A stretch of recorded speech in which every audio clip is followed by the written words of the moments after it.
I'm trying to work out the logistics to aim for an 8 o'clock start.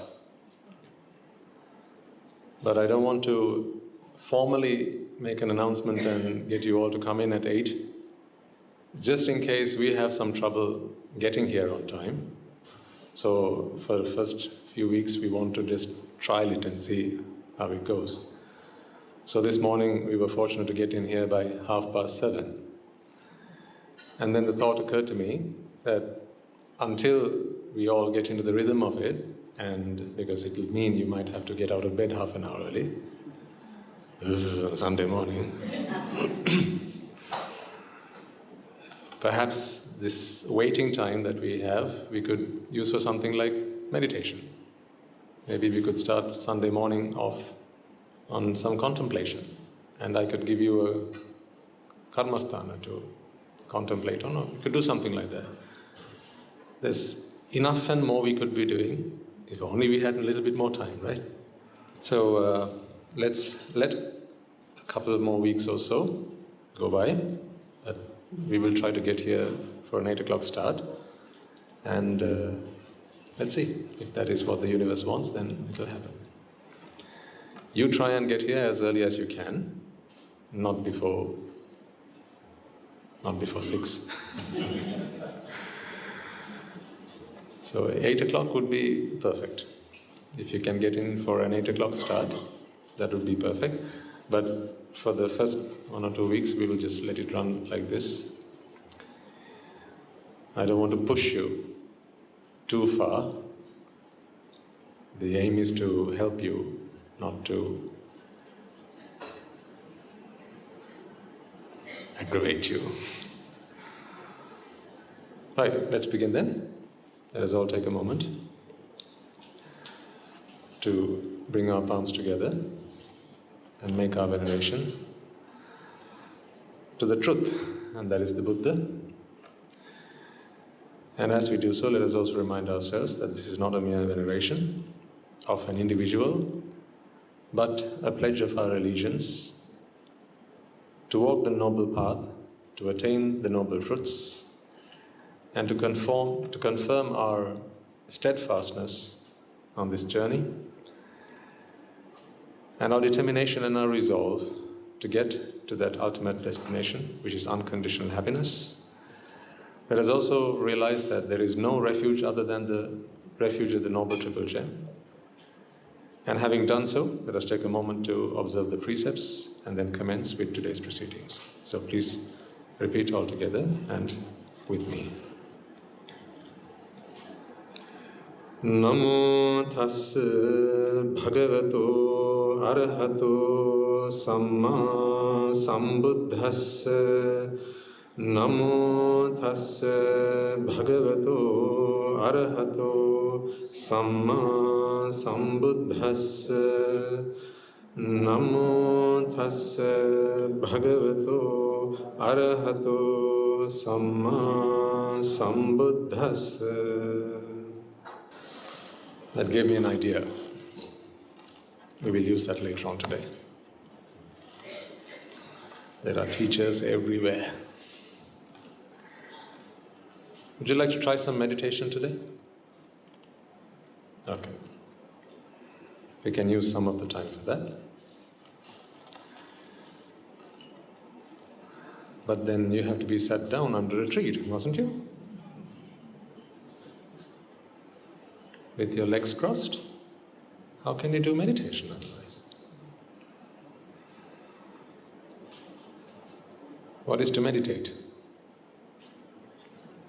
Yes, to contemplate, to reflect.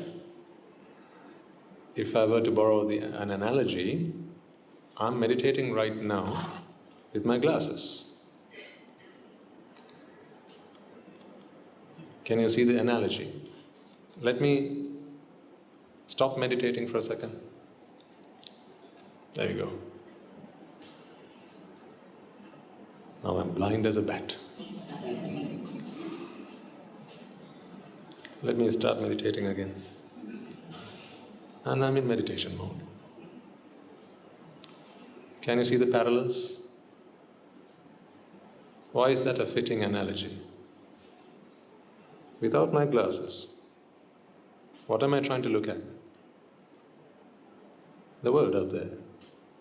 With my glasses on, now what am I trying to look at? The same, right? Do you see me doing this, or do you see me doing this? Studying my glasses. What's the whole point of a pair of spectacles? Is it to study the spectacles or to study the world outside?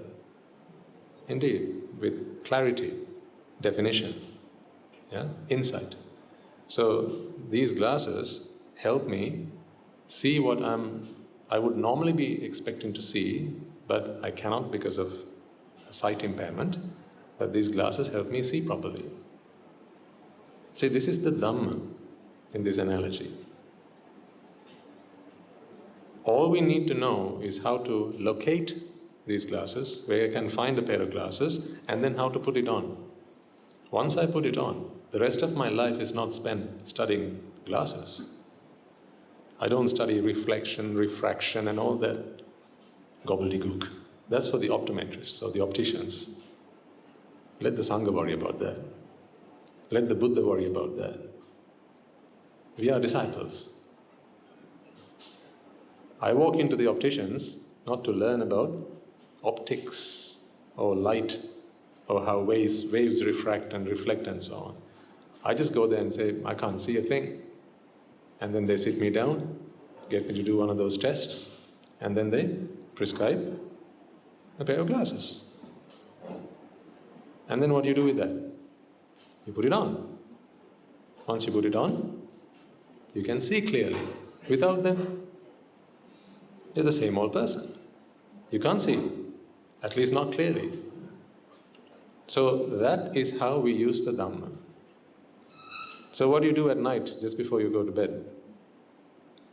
Take them off and put it on the dressing table or somewhere, bedside table, because you don't need them while you're asleep, do you? Or do you? What if you don't see your dreams clearly?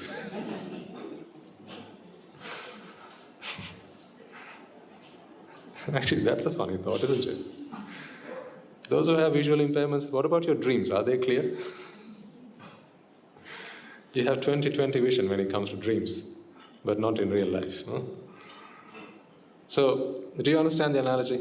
I've used this before, but as we talk about meditation now, it is a fitting opportunity to try and remind you of it. So, this is meditation. Now I'm in meditation mode. Meaning now it is not just sight but insight. Clear sight. Clarity. Definition. Now I don't bump into things unless I want to. So that is what the Dhamma is here to help you do. Now we've been talking about the anicca, dukkha and anatta. So if you remember from last week's conversation, were you all here last week? Good. If you weren't here, then I hope you had an opportunity to listen to the sermon online. We talked about consciousness and how consciousness is universal. There is no your consciousness or my consciousness. There's no his consciousness and her consciousness. It's all consciousness. How is consciousness born? Let's take I consciousness. Which I? EYEI. We talked about two types of I consciousness last week, remember? So, when we talk about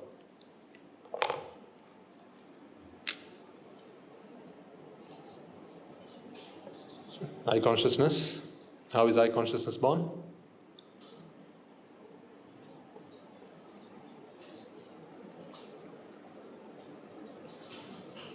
Yes.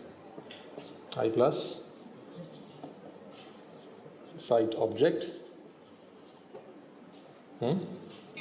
equals I consciousness. You could call it seeing. If you can drop the fancy terminology, just call it seeing. When the eye meets an object, we see. Simple as that. Actually, it would be more appropriate to say, when the I meets an object, seeing happens rather than saying we see. Because now there's a doer, isn't there? If you said, when my I meets my object or someone's object or an object, then I see. That is not I consciousness, that is I consciousness muddled up with I consciousness. What is this other I consciousness? I consciousness, which is where the problem is, isn't it? So this is what we discussed last week. So we brought a interesting little real life scenario, and thanks to you, I also used it at the monastery in the Sinhala sermon. In Guru Handru's absence, he advised me to do the sermon, so thanks to the righteous Rajagirians. You still have the copyright. Don't you worry. So I cited the Rajagirians. Those who were there will bear witness. I cited the Rajagirians. And then we talked about that example where you're traveling in a bus with your partner, and then there's someone who's there who's stealing a few glances at your object. And then I consciousness is born, but there's my seeing and his seeing, right? Whereas actually there's only seeing, right? So I hope we all understood the principle behind that. Now, if you understood that, then we can use that knowledge, that understanding, to try some meditation. Because that understanding is this. Now I want you to put it on. I want you to put it on for a moment. So here's what we're going to do.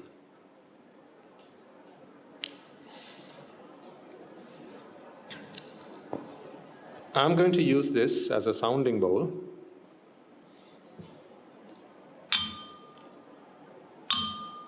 Something like that. Let's see which one. That'll do. Okay, so I'm going to use this as a sounding bowl.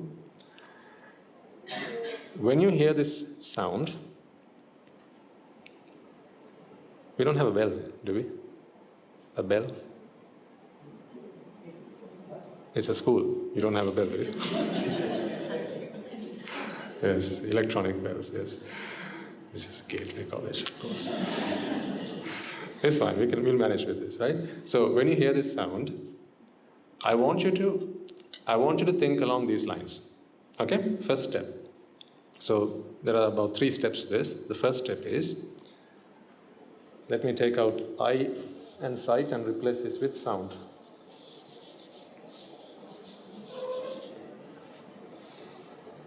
Because that's what we are going to do now.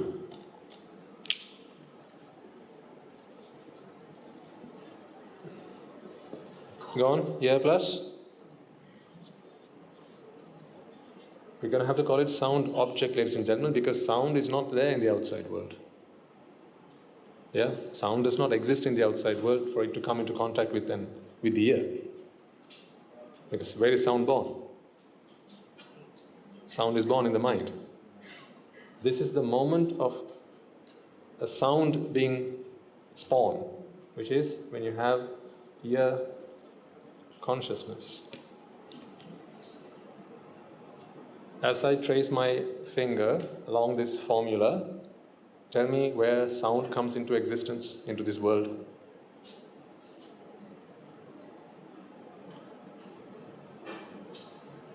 Excellent. So you understand. These things, well, this could potentially exist in the outside world. The ear is not this part. It's closer to the mind. Okay? But this is not mental either. This is not the mind. This is rupa. So is this. This is also rupa. So sound does not exist in rupa.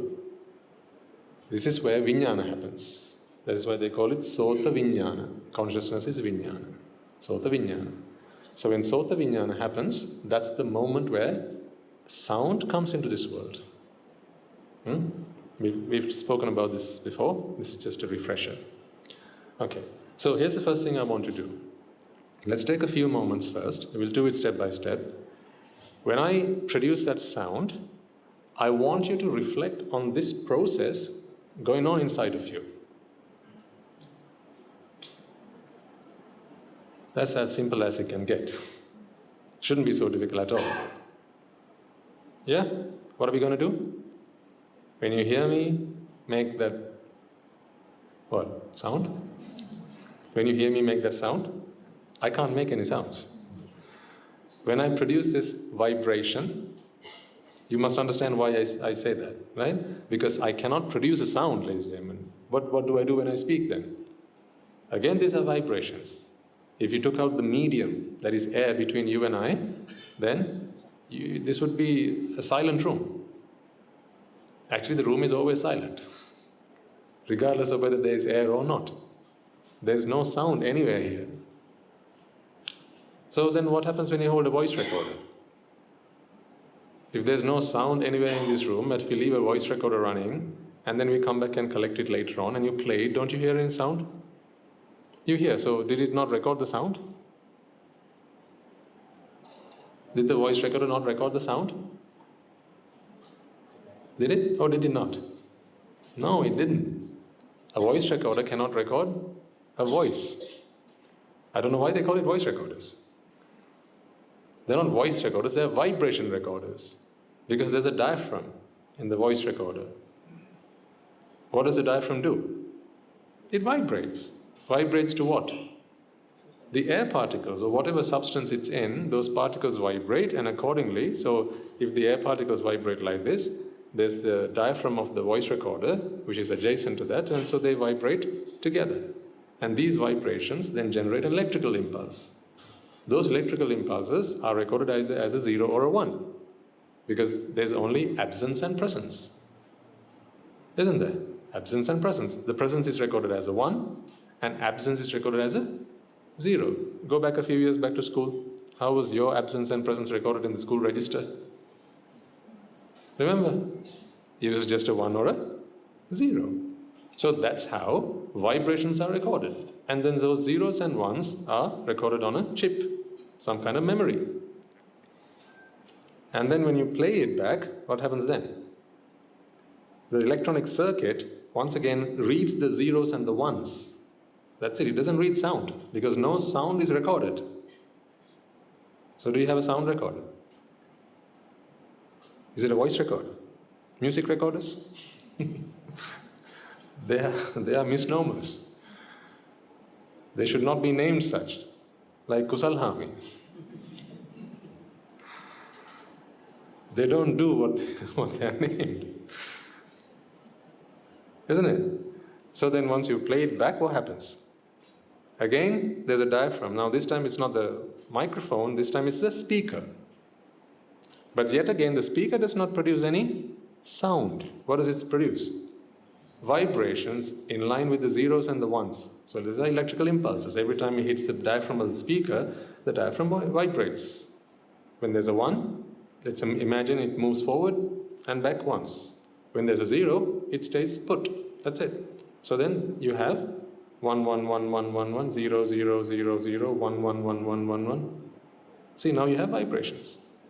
These vibrations then vibrate the air particles that are in the ambient environment. And those air particles then transfer that energy all the way up to your ear canal. Then there are little hairs in your ears. You can see them, right? That's why you trim them. Not those hairs. There are hairs in the back of your ear, in your eardrum, not your eardrum, in the, I can't remember the names now, it's been too long. If there's anyone who remembers, you can remind me later. And they're called cilia or something. Cilia? Yes, cilia. So then they vibrate, and then they again produce an electrical impulse. Those electrical impulses travel up your nerves. No sound yet. They travel up your nerves. You know, that energy is already now within your body, and there's still no sound yet. And then that goes to the auditory center of your brain. What happens there? Again, there's a synapse, which is where two neurons talk to each other. And there are neurotransmitters. So now it's chemical energy, not electrical energy anymore. Once again, that energy is transferred, and then when it hits the sound center or the sound receptor, actually it's wrong to call it the sound receptor because there's no sound yet. It's called the Sota Prasada Rupa in the Pali. Actually, it's a bit of Rupa, something physical. Let's just say it's something physical. That's in the mind base, and at that point, it is interpreted as sound. It's just your interpretation. It's interpreted as sound. So sound doesn't exist in the world. This world is very silent. There's no color, there's no sound. It's very dull, really. I don't know why you want to stick around. You're the ones doing all the hard work. You make the world colorful. That's why you say to them, but your people you like, right? You add color to my life. But you add color to your own life. The color does not exist out there. Sound does not exist out there. Smell does not exist out there. Taste does not exist out there. You're the ones doing all the hard work. You're laboring to make this existence so rich and vivid. Because this richness and this vividness does not exist in the outside world, folks. Don't fall for it. You're doing all the hard work. Anyhow, back to our topic. So then, we call it ear consciousness. This is the moment where sound comes into being. Okay? So, that's what I want you to contemplate now. Simply the fact that it is not I who produced sound. These are mere vibrations. Okay? Keep it simple. These vibrations travel to you in the form of, so this is energy traveling to you, and then when it arrives at your mind, sound is the interpretation of that vibration. That's the first thing I want you to do. Shall we try that for a couple of minutes? Because then I want to step up one more level, and then there's another one, and then there's another level above that, so that if you can get a little bit of practice while you're here today, you can practice this over the course of the week. So you will stop falling into the trap of eye consciousness. All right, let's try it then. Now, how must you have your eyes when you do this meditation? Wide open or tightly shut? How must one meditate? Does it matter? No, it doesn't matter. Actually, it does slightly. Whichever way helps you stay awake, there it matters. Because if you fall asleep now, as you start to do your meditation, like it's very common, it's very natural. Like when I first started doing my meditation, actually I wasn't meditating, I was trying to stay awake. That's what I was doing. Like even now there are days sometimes when I'm feeling very tired, exhausted, like a long day's worth of work and whatever. Sometimes I'm very tired. So if I go to the Valimalu at that time, it's not the best time to be sitting down. So then I walk up and down. So, but what I try and do is to keep my meditation on all the time. If I'm awake, I have my glasses on. That was an analogy again. If I'm awake, I have my glasses on. Meaning, if I'm awake, I have meditation on. See, that meditation would work for you, because how much time do you really have to go looking for a Valimalu? Do they have one in Colombo? Valimalu Center? I mean, there are shopping complexes, swimming complexes, fashion places, and well, not food complexes, but they don't have Valimalu complexes, do they? So then where can you go looking for one? And besides, who's got the time to do that? You have 101 things to be working on. So I think what's productive, effective, and feasible and practical in your case would be actually what I do on a day-to-day basis, that is to keep myself in meditation mode right from the moment I wake up to the moment I go to sleep. That is my practice. And the more you do it, the better you'll get. So if at the beginning you're not very good at it, don't worry about it. It's only because you haven't practiced it.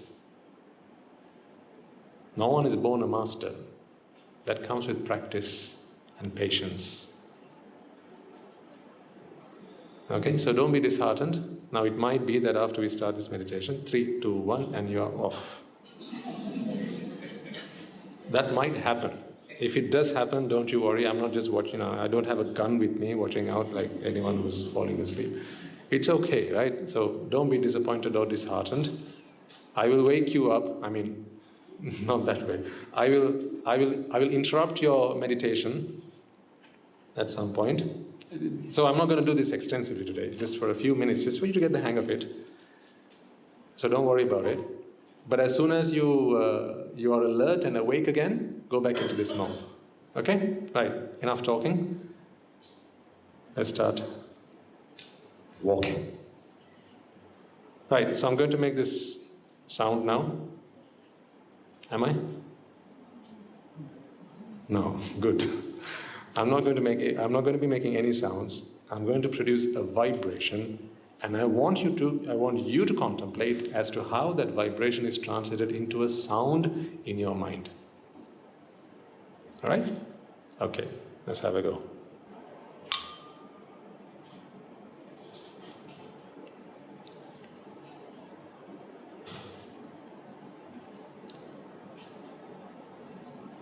I'll pause in between two instances because I want to give you time to contemplate, rather than just keep banging on this.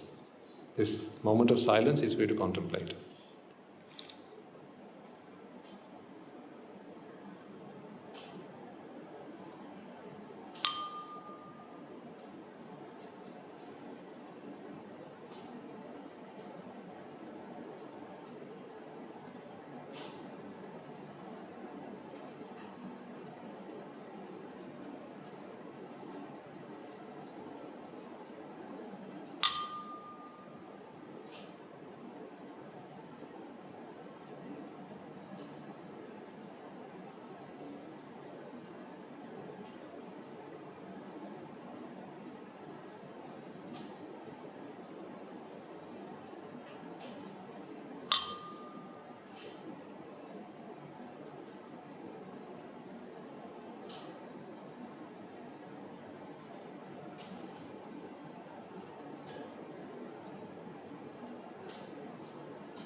Right.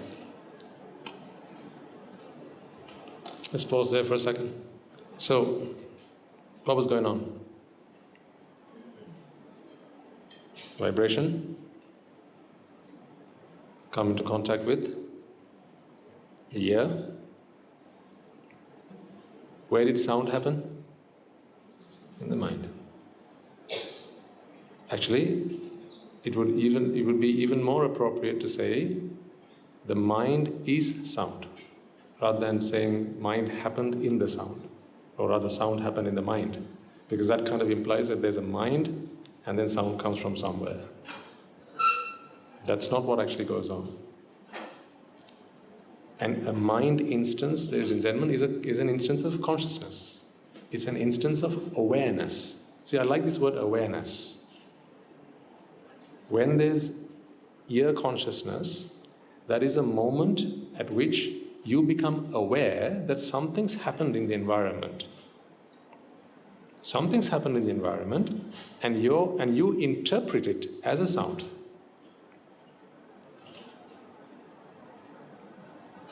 That's what the mind does. It always interprets things based on its drushti, and there's a fundamental way of interpreting, that is Rupa, Vedana, Sanya, Sankara and Vijnana.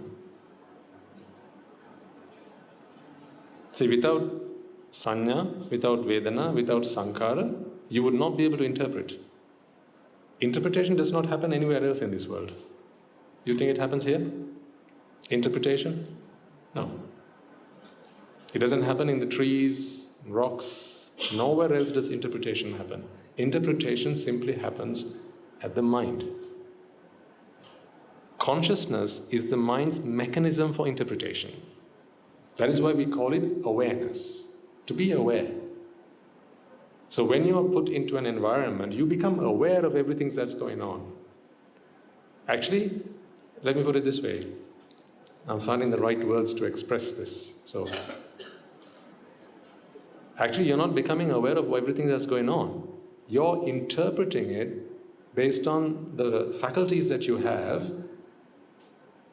and you're giving meaning to various incidents. See, it's wrong to say that a sound occurred, because a sound never occurred in this world. That is merely your perception. That is your interpretation of it.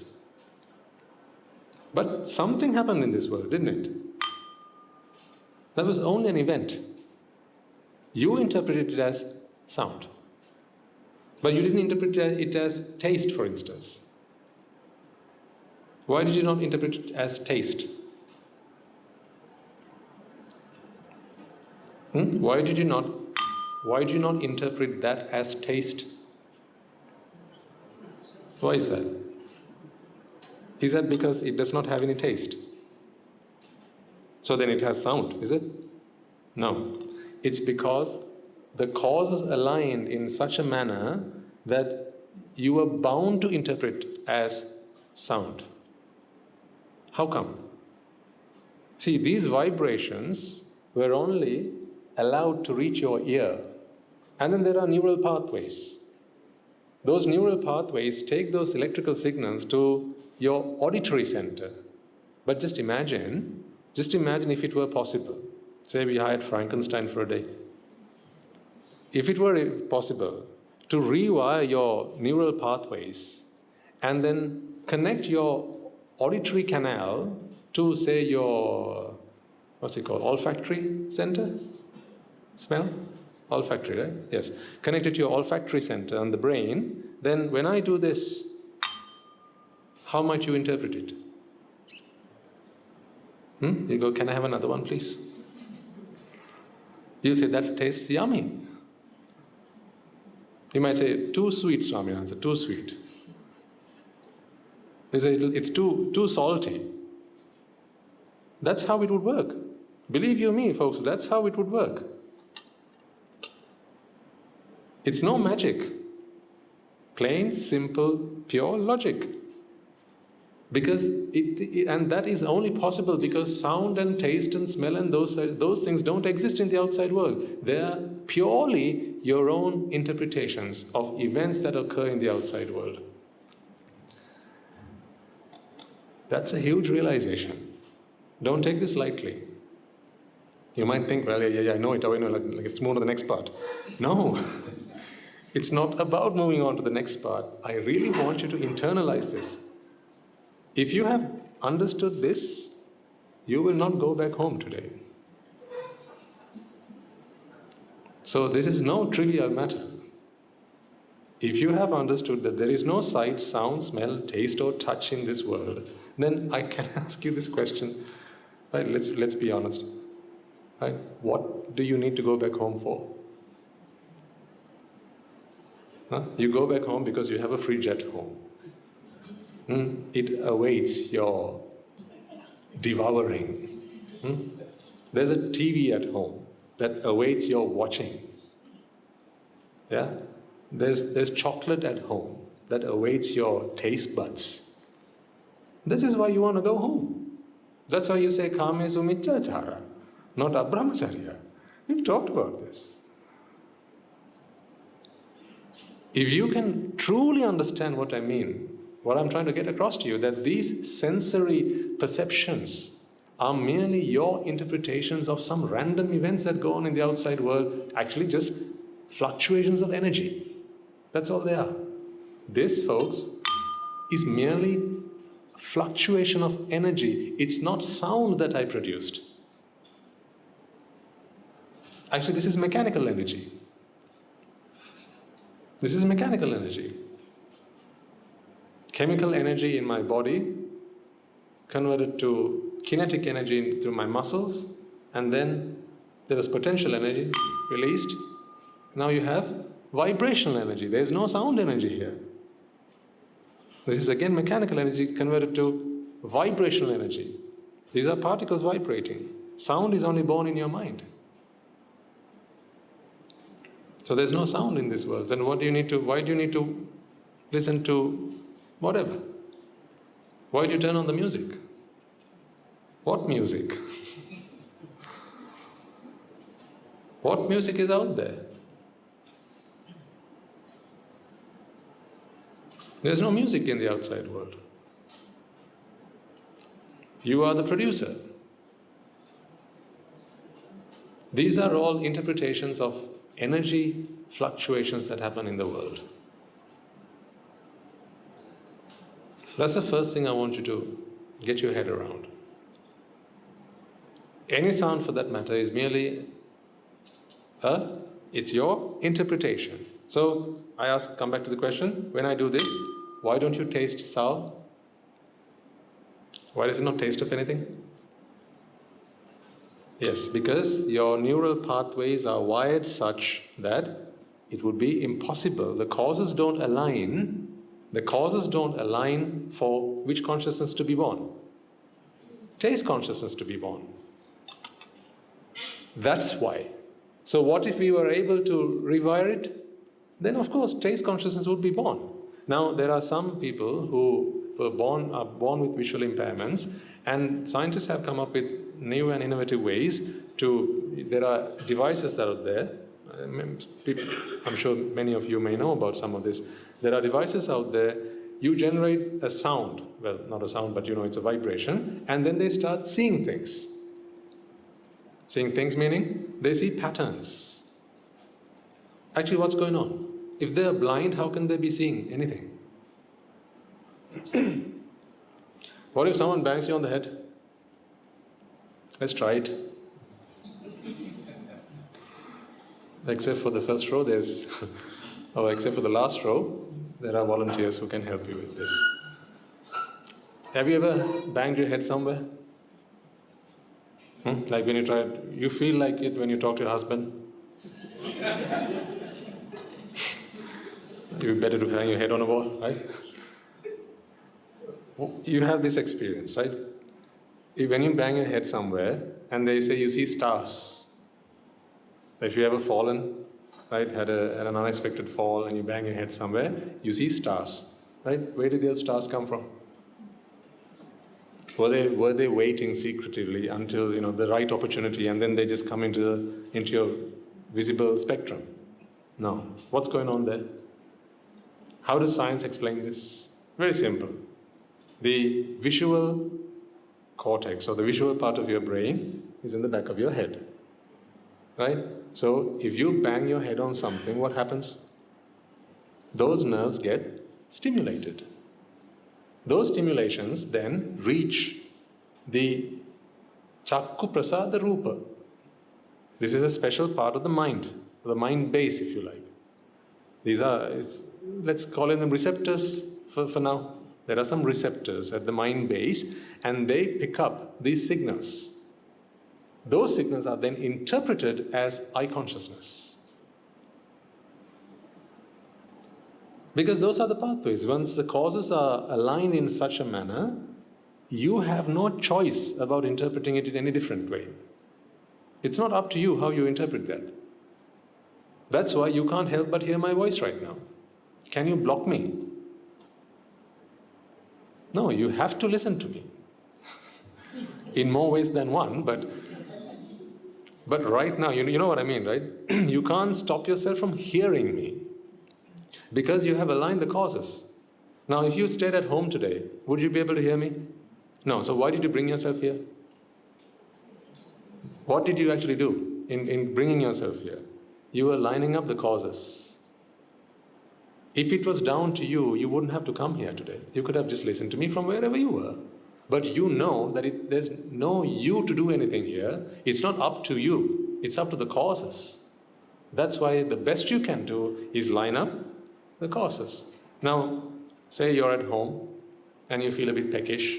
There's some biscuits in the jar, in the pantry or cupboard, right? And you want to have one. When you want to have one, can you be on your sofa and then expect to taste it just from where you are? And the biscuits still in the cupboard? Can you do that? No. What must you do?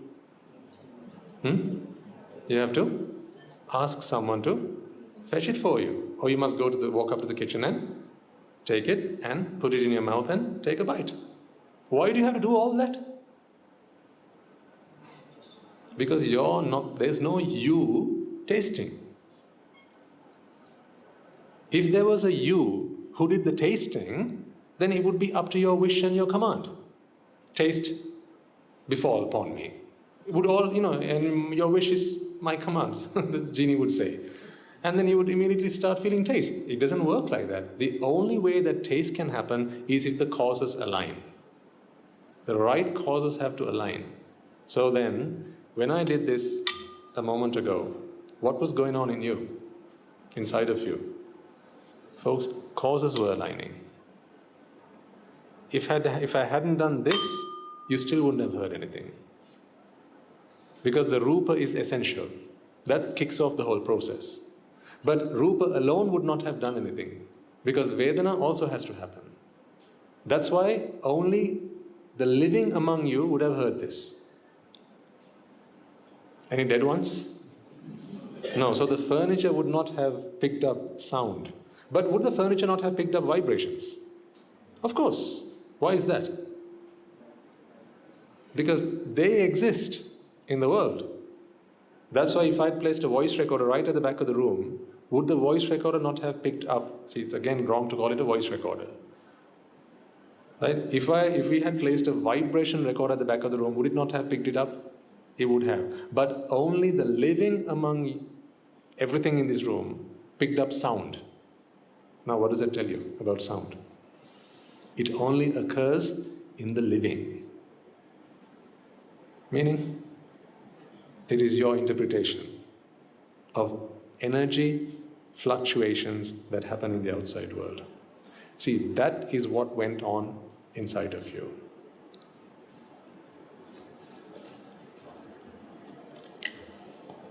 Rupa, Vedana, Sanya, Sankhara and Vijnana.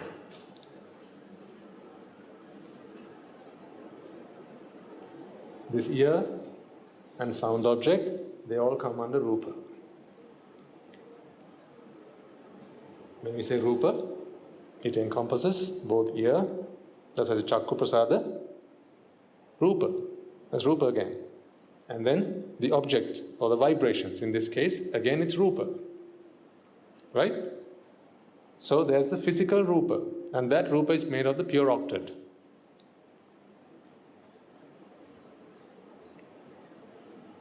In Sinhalese we call it, can't remember the term now. What is it? Suddhastika, or the Satara Mahadhatu Rupa. The 4 basic elements, which are the constituent elements of all Rupa in this world.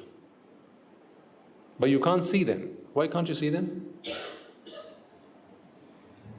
Why can't you see them? Why can you only see a fan? You can't see the Patavi Apo Tejo Vayu. Why can't you see that? What if you kept staring at it? Would you be able to see it then? No. You can't see it because your Chakku Prasada Rupa is not sensitive to it. That's why. It's a similar explanation to why you cannot see anything outside the visible spectrum.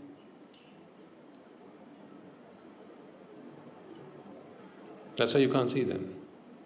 Is there anyone who can? What about the Buddha?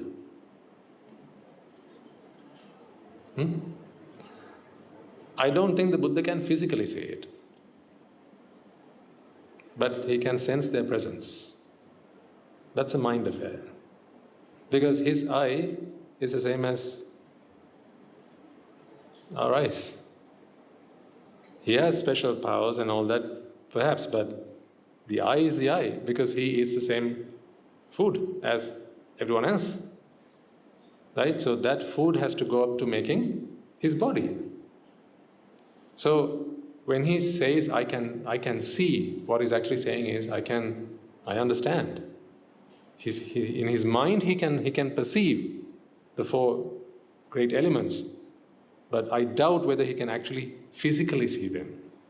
It's not like he has like a 5,000 megapixel high definition, extra high definition lens in his eye, which helps him to discern the 4 great elements in any physical object. I doubt that is how it works. If he needed an eye transplant, right, anyone who has, you could do that. Because his body is a human body.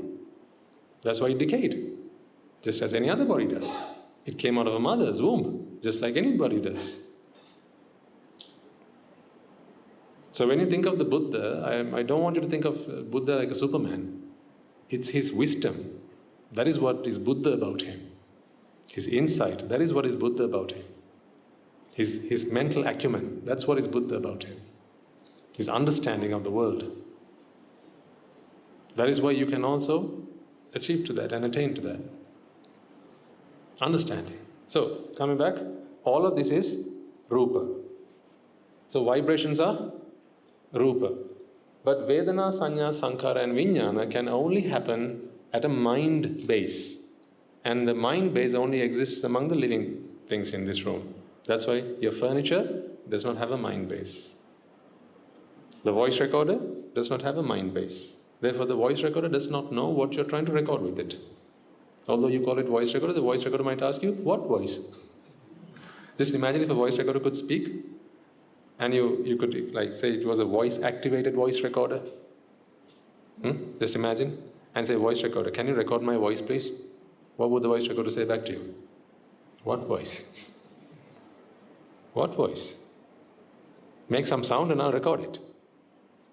And then at that point you'd have to give up because you can't make any sound. Okay? So when this Rupa initiates at your mind base, that triggers the system. It triggers the process. And then comes Vedana. Vedana is your sensation, your feeling, if you like, that something's going on. It's like a notification. When your phone goes tick, tick, and when it receives a message or something. You don't know who the message is from, right? But you know that something's happened. And that is what Vedana does. This is a recap of some of the stuff we've talked about before. Sanya. Sanya is the moment where you start to give it meaning. What is that happening? So there's a happening, but what's that happening? Something's going on was what you said with Vedana. This is the going on. This is something's going on. This is, here's what's going on. Does that make sense? See, we can talk about this in many different ways, whatever helps you understand. Going on? Something's going on. Here's what's going on. That's at this point. Now comes to Sankhara. Sankhara does the fantastic job of stitching these all up together so that you can then understand the whole experience as one thing. See, when you see this fan, for instance, you don't see it in parts, like individual bits, and you don't, like, the name that it is a fan does not come to you tomorrow. It comes right now. Is I say fan, and the whole thing comes together as a package, right? That is all done by Sankhara. It's like a tailor. It stitches all the threads together and gives you a dress. But actually, what are you wearing right now? You call it a dress, but what's actually there? Just a bunch of threads, right? But you don't put thread on thread on thread on thread. When you dress yourself up, you put the dress on yourself. How does that happen? Because that's what the tailor did. Put them all together. And that's what Sankhara does. It does the aggregation part of all of these things. The things that precede it. And then finally you have the Vijnana. Vijnana is the point where now you have interpreted it as sound, sight, smell, taste, or touch. So, pinch yourself for a second. Just pinch yourself with one hand, pinch the other hand for a second, right? Help you wake up as well. So when you do that, it hurts a tad bit, doesn't it? If you are really annoyed with yourself, then you know what I mean, right? So it hurts, right? That pain, ladies and gentlemen, that pain does not originate there. So much so that your body doesn't experience pain. Your body doesn't experience pain. Yes, there are pain receptors. That's what doctors call them, pain receptors. But they're not actually pain receptors. They're pressure receptors. Because pain is not born in any part of the body besides the mind. So there cannot be pain receptors in your body. There would be no point in having pain receptors because pain does not exist in any part of your body.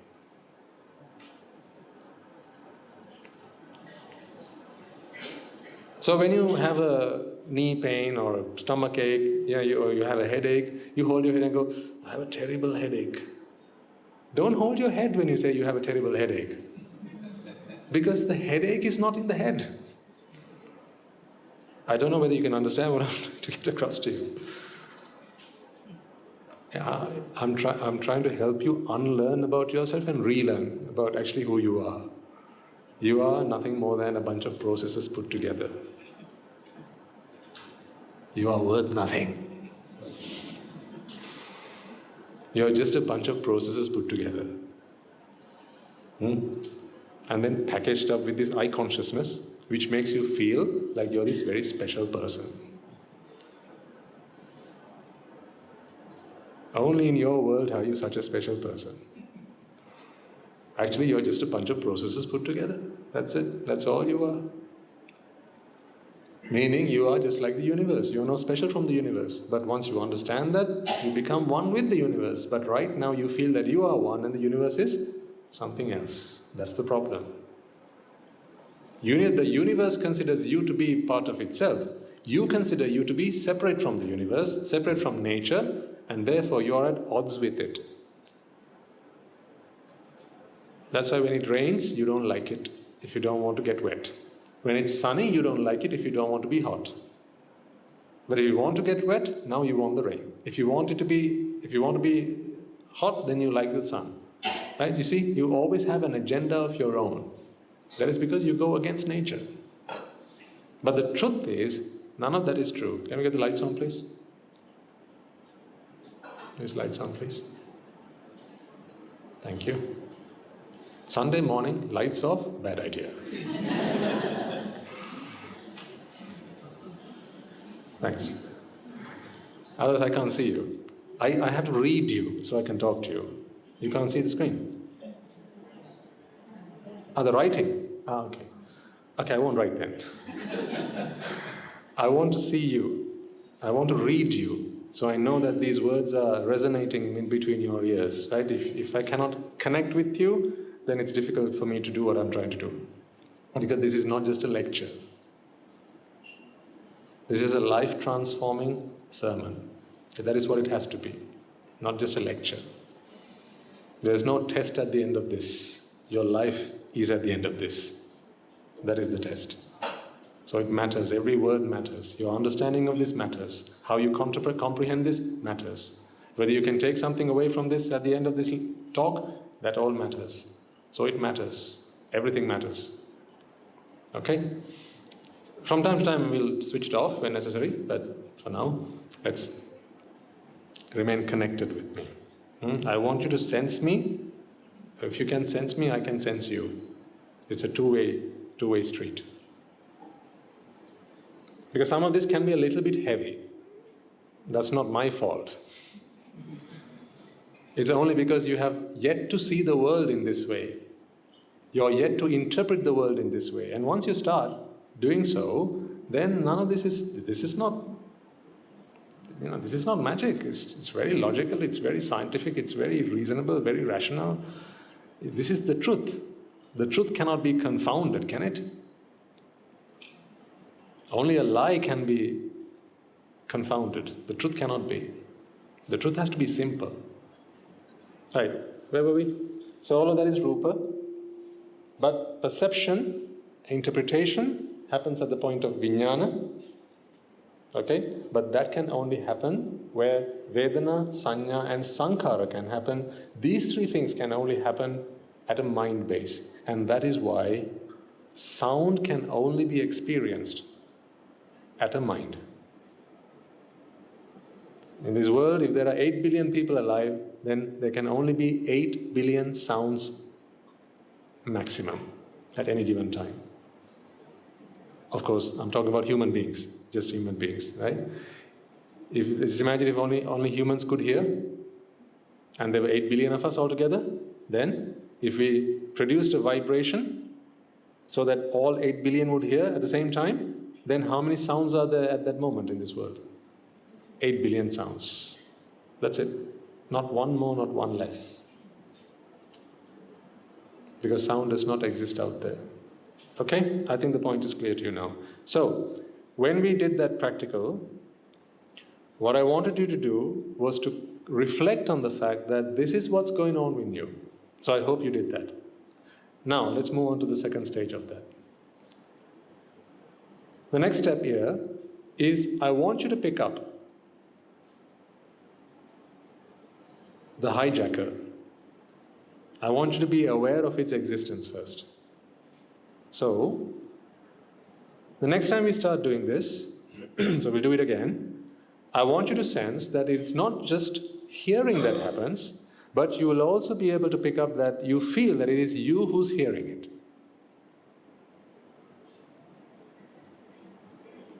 Okay? You know it's only hearing now.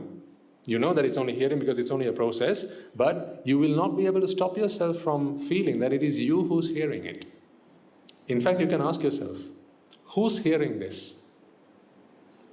If you don't get an answer to that question, then please come and see me, because you're the right person to be sat on this seat.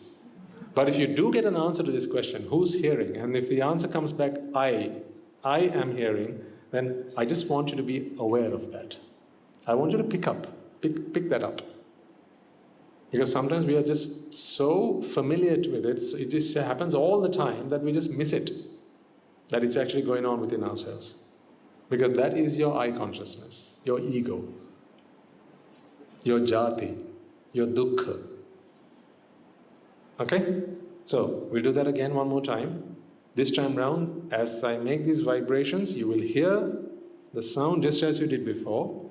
Take a couple of moments just to reflect back on this process and remind yourself and see that this ear consciousness is going on. Sound is occurring inside of you. But then also, without just stopping there, ask yourself whether you have an answer to the question, who's hearing this?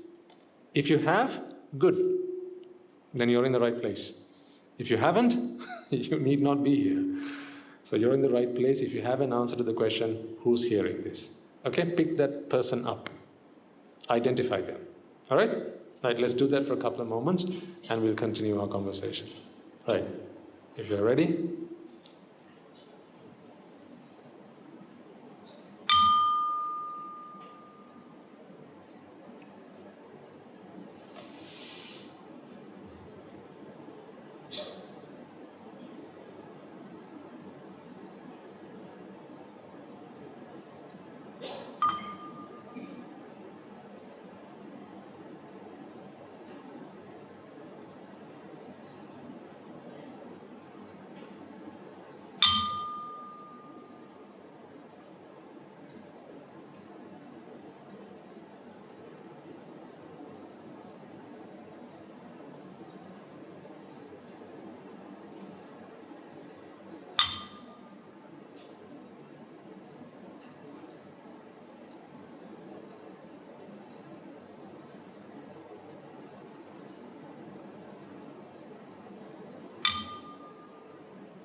Seek within and see if you can find a doer.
Okay. Did you catch someone doing the listening? You should have sensed that there's a doer there, someone there. Although you may know now through the Dhamma that there cannot be one, but you still sense one. Why do you say that there cannot be one? Because a doer is redundant. That's why. What are the causes that must align for hearing to happen? Ear and sound object come into contact. Isn't a doer redundant? You don't need a doer in this process, do you? Because ear and sound object coming together itself is sufficient for the ear consciousness or sound to be born. Hearing happens the moment these two things come together, not a moment before, not a moment later. Meaning, a doer or a listener is redundant. Are you all with me on that? A listener is redundant. Then what is the need for a listener? If a listener is redundant, why do you still sense one? Why do you still sense one?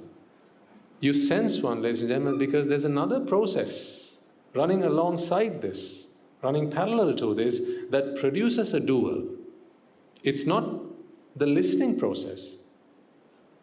It's not the listening process that produces the doer. then what is it? It is the Játhi process. That is what the Buddha outlines as the paticca samuppada. Dependent origination. Now, dependent origination of what then? Listening? No. The doer. Now, who here might recall the steps of the dependent origination process? Do you remember them? Some of you do, right? Okay, if you do, then call them out along with me. Avidya pacca sankhara. Sankhara pacca vijnana. Vijnana pacca nama rupa. Nama rupa pacca salayatana. Salayatana pacca phassa. Phassa pacca vedana. Vedana pacca tanha. Tanha pacca upadana. Upadana pacca Játhi. See, where did we end? Játhi. So if we end at Játhi, then what is the dependent origination there to explain? The dependent origination of Játhi. If you take it one step further, now you have Játi Pacchaya, Jara, Marana, Shoka, Parideva, Dukkha, Domanasa, Upayasa, Raga, Desha, Moha. Excuse me.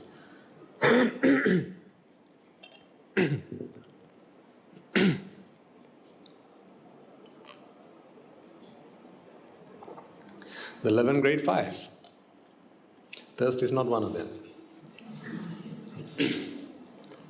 Because we're talking about mental fires. Jara, Marana, Shoka, Parideva, Dukkha, Domanasa, Upayasa, Raga, Desha, Moha.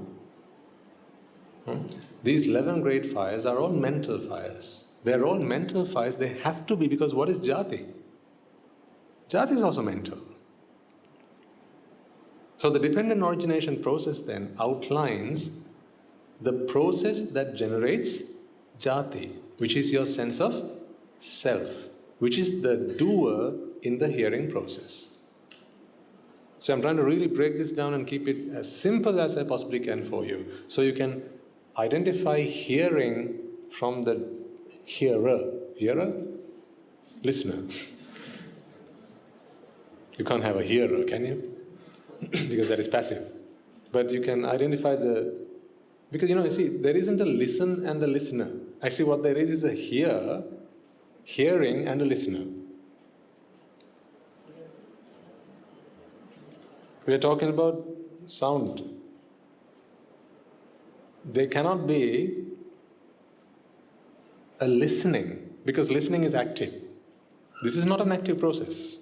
This is a passive process. Why do I say this is not an active process? Because there's no doer. That's why.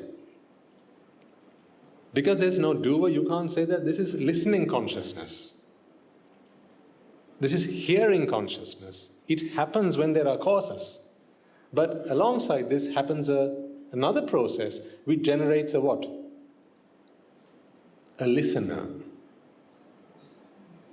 One who thinks that it is he or she that hears. The process that generates the listener is the dependent origination process. That is what we often draw on the board. Yes. So you remember this. Ignorance.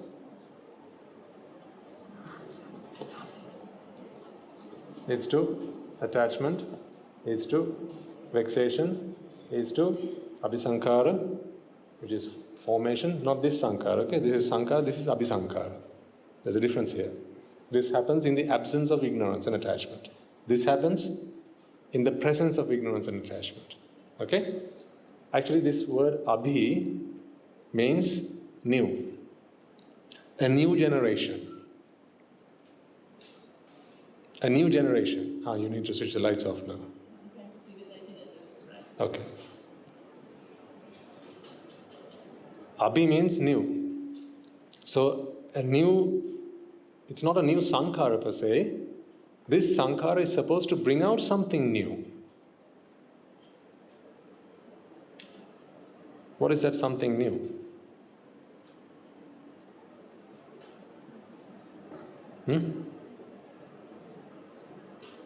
the listener. Because there is no listener here. This is the hearing process, ladies and gentlemen.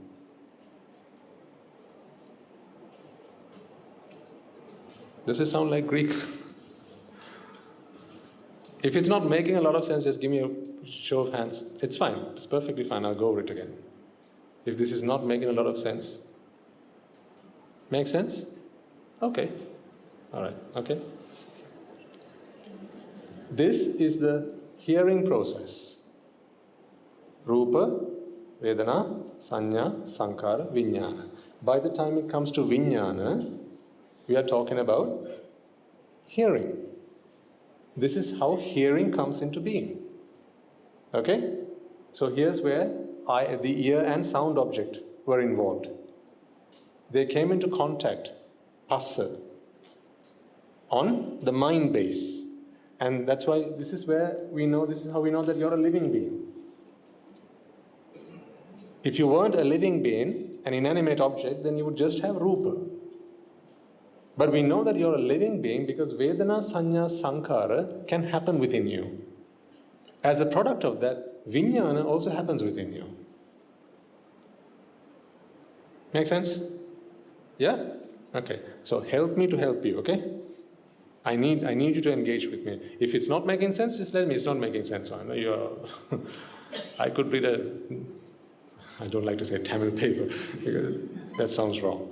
You could, I really want to make this to make sense to you because you have to live this outside of this room. You have to be walking around contemplating this stuff. Then you would be as good as you're at the monastery. This is the second best thing to being at the monastery. If you can make a monastery within your own mind so that when you walk around, you're contemplating this stuff, because that's what we do, 24/7. Physically being at the monastery does not take you anywhere near a Nibbana. It's not the physical presence. It's mentally you have to be present.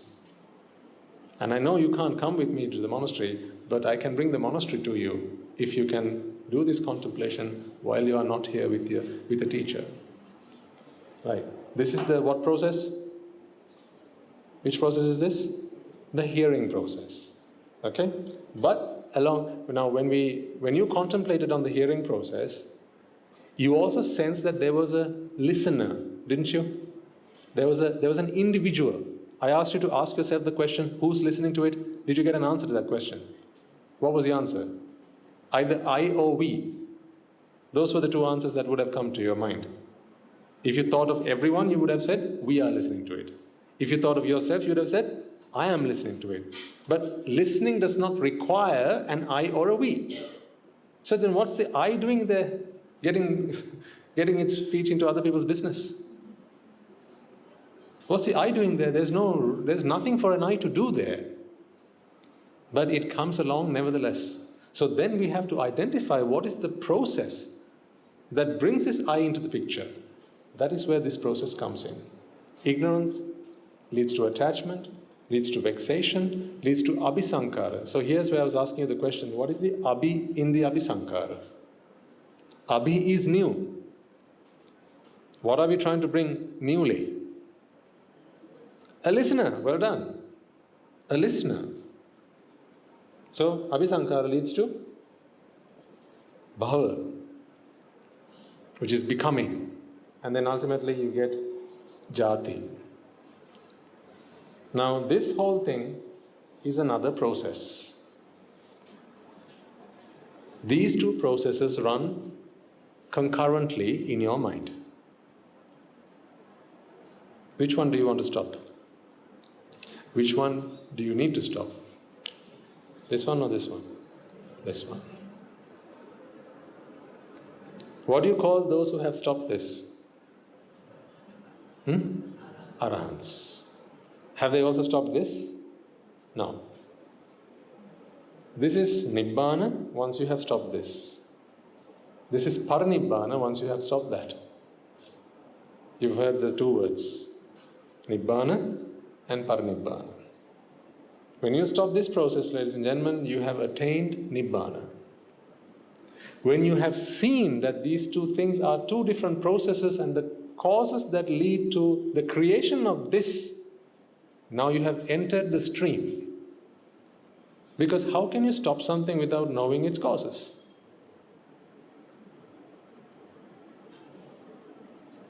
Once again, if the cessation of Játhi is the birth of an Arahant, how can you cease something without knowing the causes and the conditions that lead to its formation?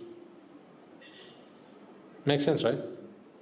Then, one who has entered the stream, or a Sotapanna, as we often refer to them, is someone meaning a mind that has understood that Játi here has a process. How do you put out a fire? Have you ever put out a fire?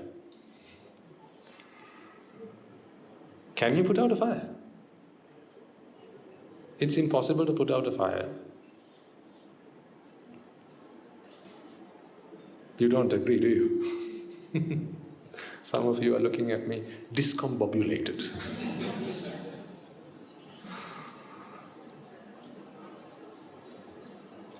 Some of you don't agree with me when I say that you cannot put out a fire, because all your life you've been putting out fires.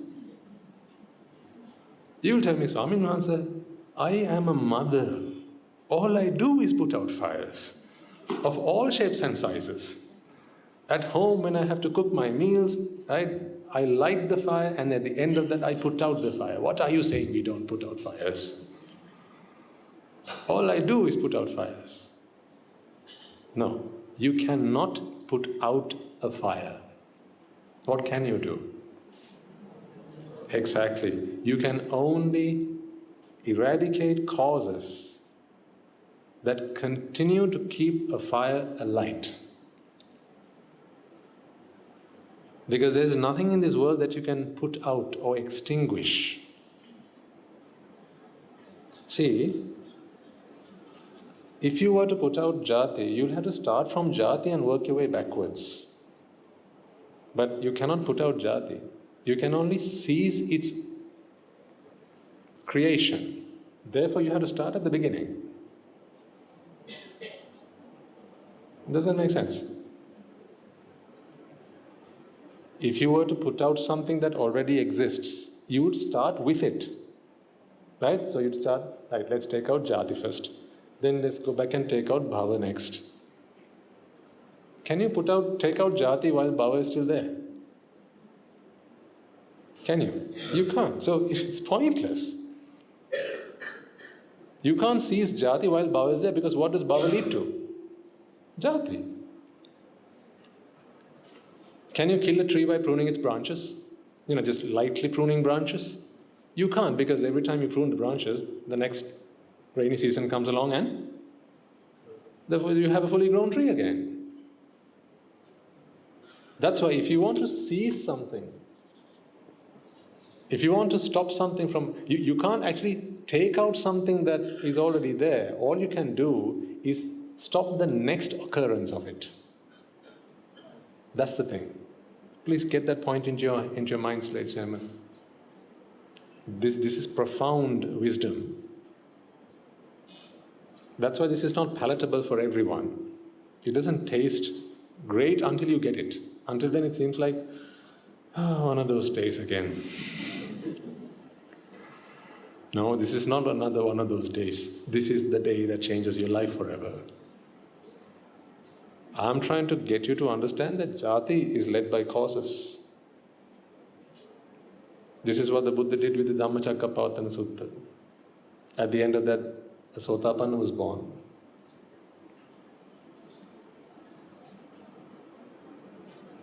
I want you to walk away with this realization. Your immediate realization won't make your Játi stop, but at least you will identify that this is Játi, that there's a process that brings Játi into being. And somehow, this is what has to be ceased. This is what we have to stop. Now, let me again convince you of this point for a second. Until you started listening to the Dhamma, was there ever a point in your life where you felt that I am a problem? Self. Did you ever feel that your self was a problem? Here's what you always felt. The self is fine, but there are things that happen to this self. They are problematic. Right? Sorrow happens, fear happens to me. Right? They are problems, but self is okay.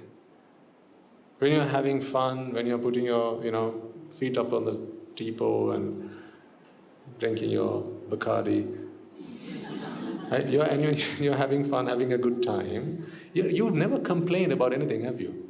Weren't there times in your life where you felt life is good? There are times where you felt that. And weren't there times where you've said, I wish life was like this. I wish every day was like this. Even if you hadn't said it, hadn't you felt that way? And if every day could be like this? If you've been on a honeymoon, you know what I mean.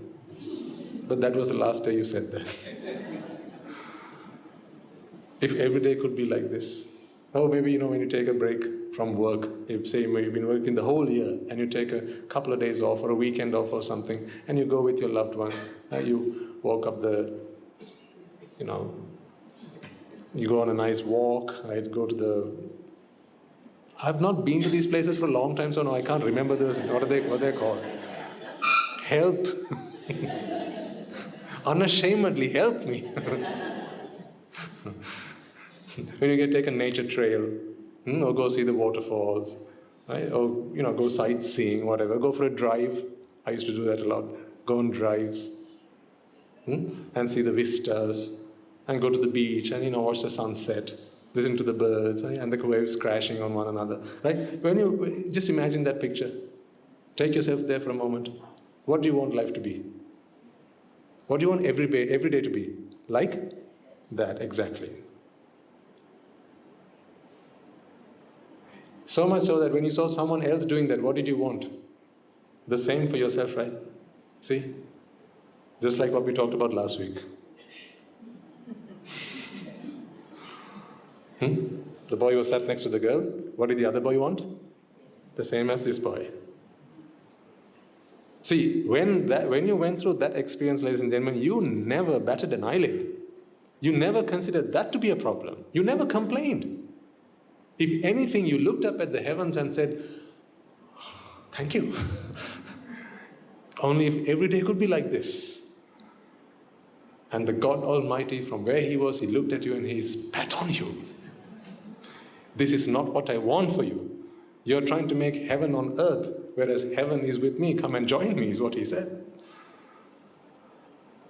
You're trying to build up treasures on earth, but that's not where true treasure exists. You're trying to nurture a self, but self itself is the problem. But only after you started listening to the Dhamma did you realize that this was a problem. Now that you know that this is a problem, you want to find out how you can make it stop. And this is when you become interested in the Paticcasamuppada process. This is why, if they taught you, probably they taught you this at Dhamma school, Paticcasamuppada. Right? How much interest did you take in that? None at all, except for passing the exams. You knew they had a Dhammacharya exam coming up at the end, right? So you had to learn this by heart so you could answer the paper. Do you think the Buddha taught you the Paticcasamuppada so you could get a Dharmacharya qualification?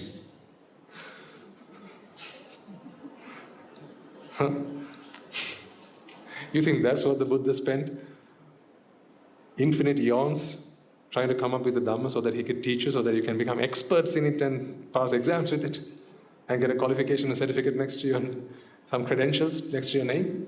Of course not, folks. That's not what the Buddha taught the Dhamma for. But why would you need the Paticcasamuppada until you understand what it's there for? That's the point. You never needed the Paticcasamuppada because you didn't know what it was Paticcasamuppadaing. You didn't know that. But now you do. Now you know that the Paticcasamuppada process is the start of your destruction. It is the root of all anguish, the root of all despair, the root of all agony. Now you know that. And so now you want to stop this process. Makes sense? Yes, absolutely.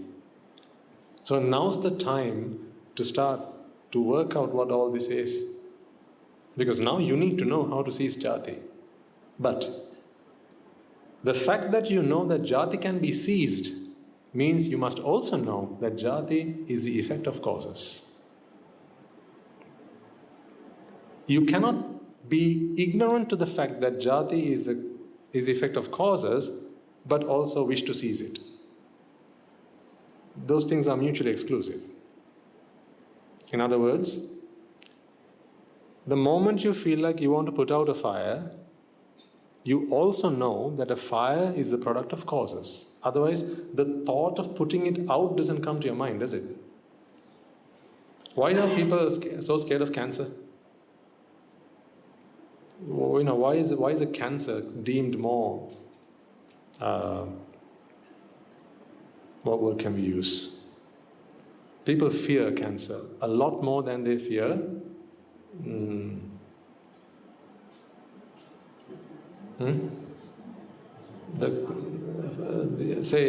flu, the common flu, or pneumonia, right? So why do people fear cancer more than they fear the common flu or pneumonia? Why is that? Because they don't know they don't know the causes. Because they don't know the causes, they don't know how to make it stop. That's why they fear cancers. So the day scientists discover the cause of cancer and how the causes can be eradicated, then people will stop fearing cancer. That's why they're working a lot on cancer research. When they say cancer research, what are they really working on? It's causes. So that those causes can be eradicated, so that the effect that is cancer can also be eradicated. So scientists work on cancer research. The Bodhisattva worked on what research? Játhi research, dukkha research. That is what he worked on. And then he discovered the causes. Now those causes are relevant to you. This process is interesting to you because you know that you need to do away with it. That's why. Otherwise you were not interested in this one bit. It was just something that you had to learn to pass an exam. Right. Once again, which one of these two is the Arahant? The top one or the bottom one? The top one is the Arahant. What about this one? So there are two types of individuals whereas this is concerned. Okay? There are the Pruthakjanas and there are the Aryas. Okay? So we could split all individuals into three groups. One are the Arahants.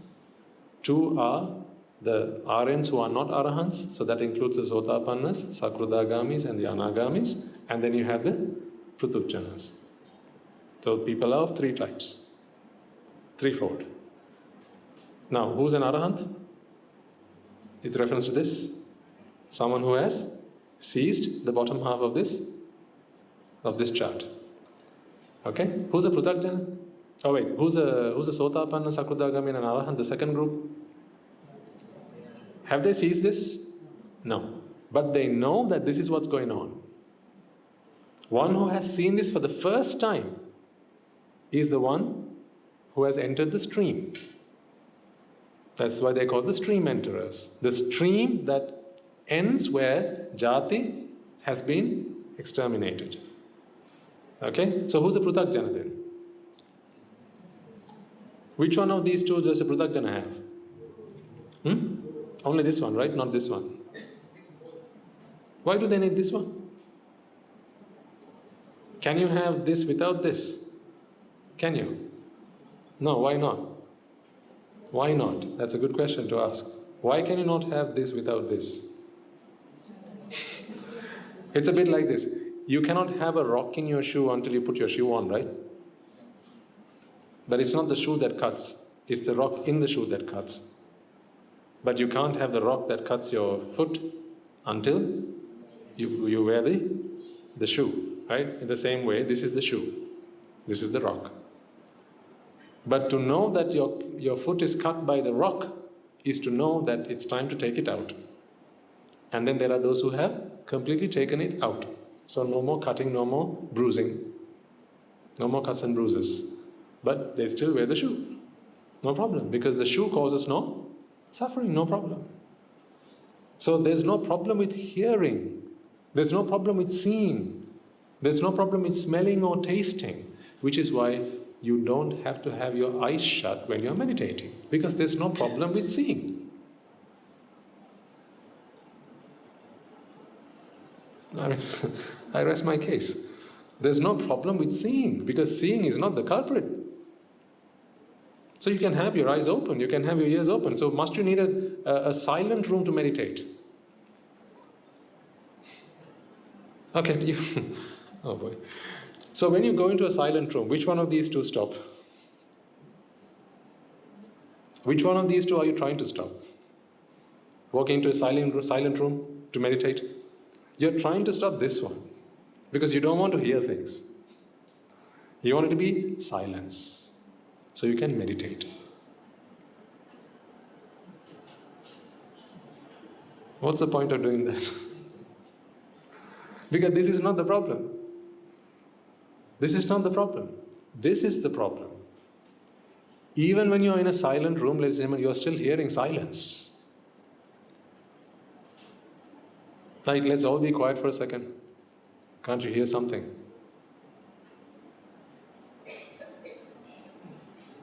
See? You can at least hear the air cons. You can, if all goes silent, you will at least hear your own heartbeat. Perhaps if it gets that silent. You might hear your breathing. So complete and absolute silence is almost impossible to achieve. But that's okay, because silence is not what we are after. We are not trying to silence sound, we are trying to silence Játhi. That's what we are trying to silence. There are no sounds for which this occurs and other sounds for which this doesn't occur. It always occurs.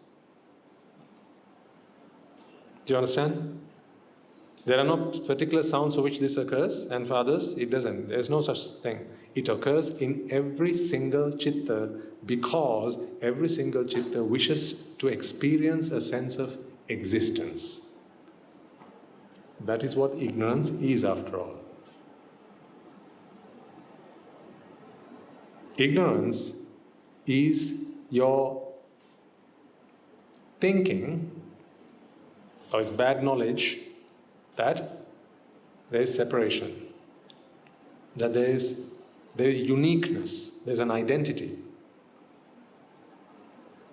So when the mind wishes for separation, uniqueness, identity, and thinks that it's good to have that, now you have attachment towards that. But then alongside that, sound happens. But sound is not anything unique. It has no sense of identity that comes along with this. A sense of identity does not come with sound. It does not come with sound. So sound happens, but a sense of identity hasn't happened. But the mind wants it because the mind is ignorant and the mind is attached to it now. So when the mind wants something and it doesn't have it, what do you think the mind does? What does it do? It vexes. And then it's only a certain amount of vexation that it can handle. After that point, what does it do? It works to relieve itself of vexation. That is what abhisankara is. Effort. Effort to relieve from vexation. The vexation for what? Hearing? Is it for hearing? No, then it is for the listener. The need for a listener. The mind wishes to experience a listener, someone who's doing, the I, self. The mind wants that experience, but it doesn't get it from hearing, because the hearing process does not generate a listener. That's why it's brought up this additional process. This is all making sense to you, ladies and gentlemen? Yeah? Good. So then you have abhisankara, which is the step where the mind is now in an intense mode of vexation, and it starts bringing in all sorts of energy and molding it to a state where it's just about to sense a sense of existence. Then happens Bhava. Bhava is the final stage. Bhava is the stage of becoming. It is now the point of, it's almost like, if you think about it, this is almost like childbirth. It's that last moment. Everything's now ready, all the energy is now there, and it's just the moment before you put everything into the cast. So actually this is the cast. That's why you have Raga Bhava, Dvesha Bhava, Moha Bhava, and so on. These are all Bhava. And Bhava can come in different flavors. So this is kind of where you have the cast. The cast is ready, now the energy is now all put into the cast, and then you take the cast out. Out of which pops out Játhi. The moment this surfaces, now you don't just experience hearing, you also experience a listener. That's what was happening inside of you when you were listening to me making the sound.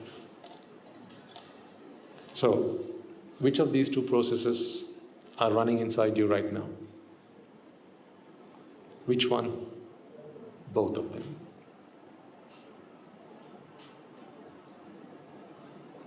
Both of them. That's why you sense that you are the owner of your hearing. That's why when someone interrupts your hearing, you get annoyed. Say you're listening to the music. Someone's screaming. Someone's making some noise. Someone's puts on the hoover. You're trying to listen to the music. What does that do to you? You get annoyed. Why? Because now your hearing is bothered, is disrupted. Because when there's you who's hearing, now you have desires. There are certain hearings that you like and there's certain hearings that you don't like.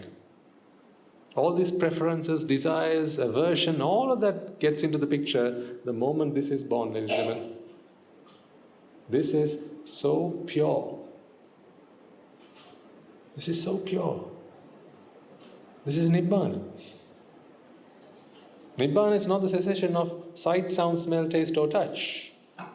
It's to allow sight, sound, smell, taste and touch to happen without it being hijacked by a sense of self. This is where all of suffering is created. That's why I've always explained to you that you are the architect of your own suffering.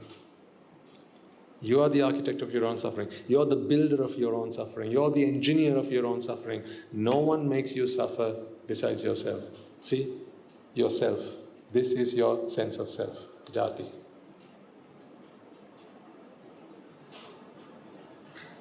So when I did this earlier, you not only heard it, you also experienced a listener.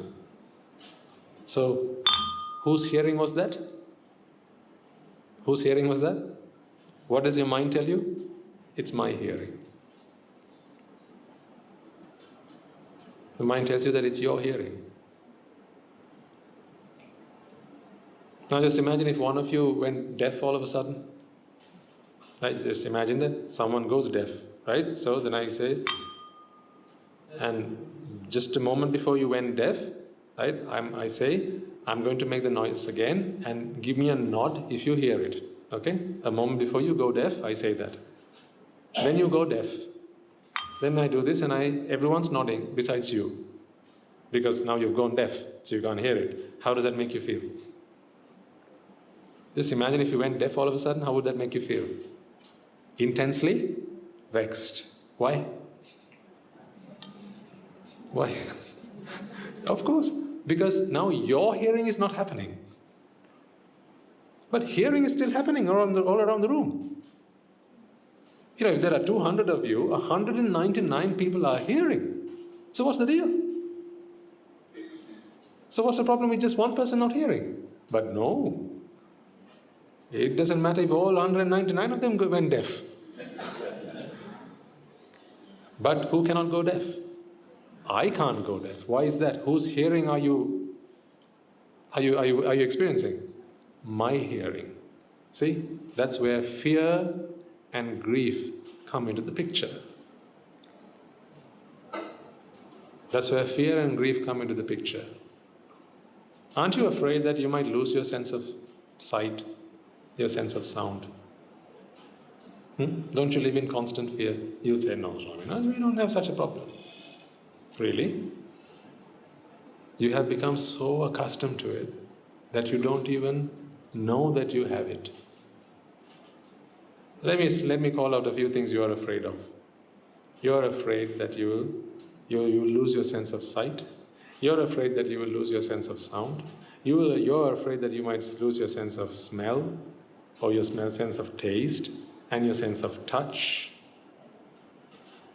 and your sense of thought. Who here would like the idea that say in the next 10 years you're going to get dementia? If I said that about you, who in the room would say, oh yeah, I'd like a bit of that, please, Swami?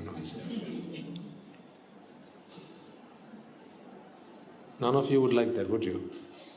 Why not? Because whose thinking is it? Whose thinking is it? My thinking. Ego. Now let's imagine if the doctor did some kind of scans, right? And they have found this way to identify if people are going to get dementia in the latter part of their life, and they did a scan on you, right? And they get their blood results, or blood or whatever, some kind of test. Now today is the day to go and see the doctor, just to get the doctor's verdict. As you get ready in the morning, what is your overall sense of state of mind? Are you delighted, over the moon? Yeah, I'm going to get my results today. I don't care, whatever it might be. Dementia, no dementia, I don't care.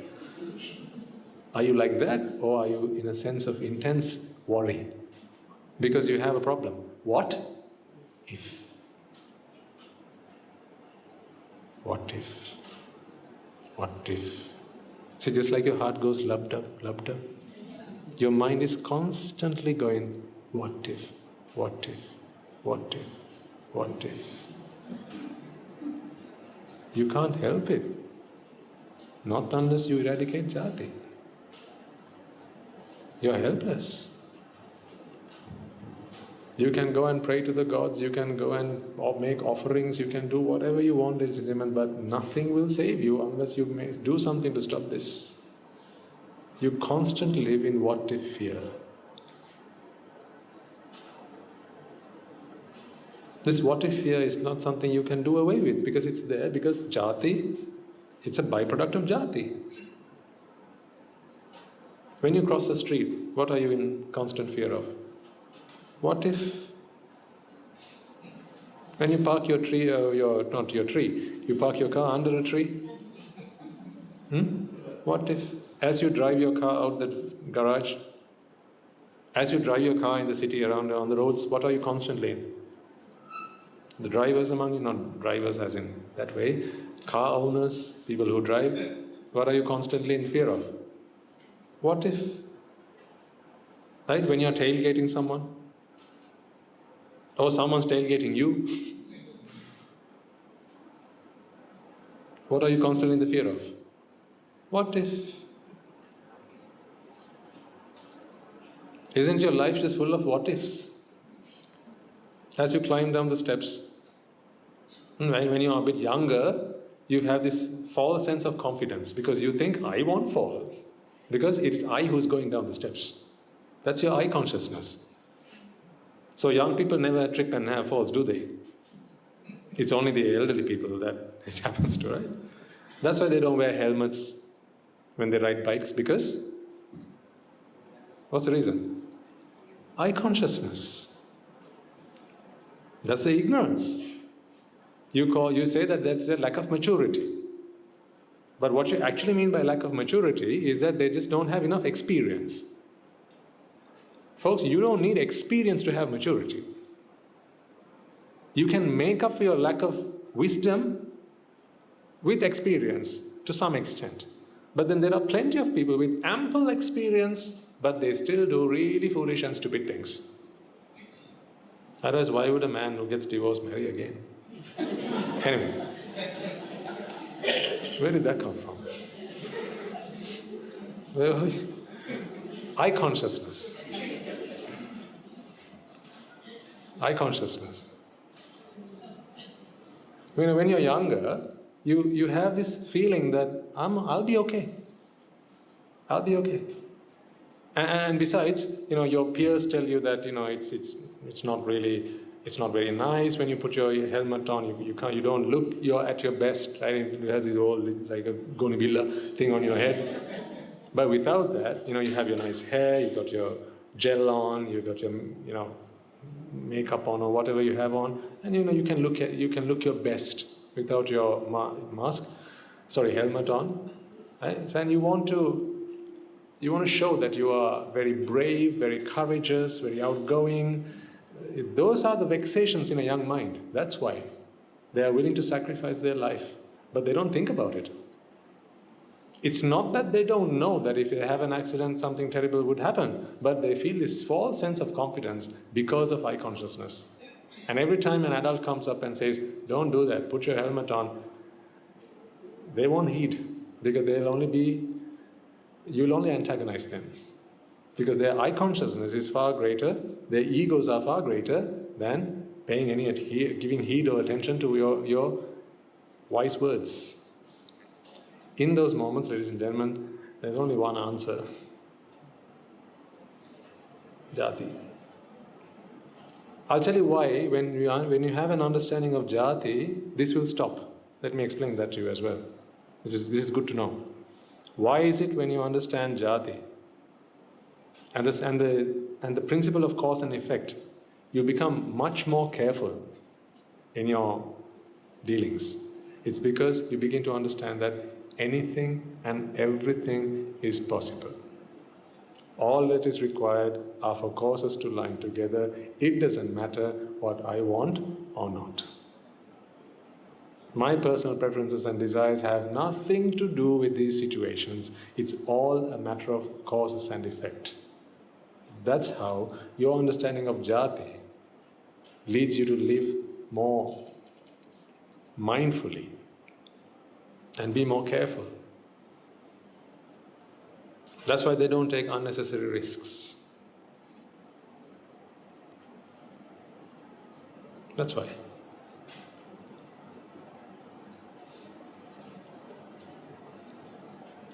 So aren't you scared? You might go deaf, blind, lose your sense of smell or taste.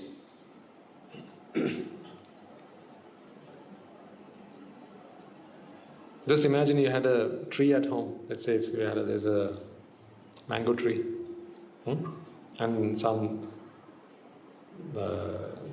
Katarya comes and says that there's this spirit in the mango tree. And if you let the spirit be there, it has these powers and it can make you go blind. Okay? But you have observed sabba sattesu metta sagatena cetasa viharanam samadhiya.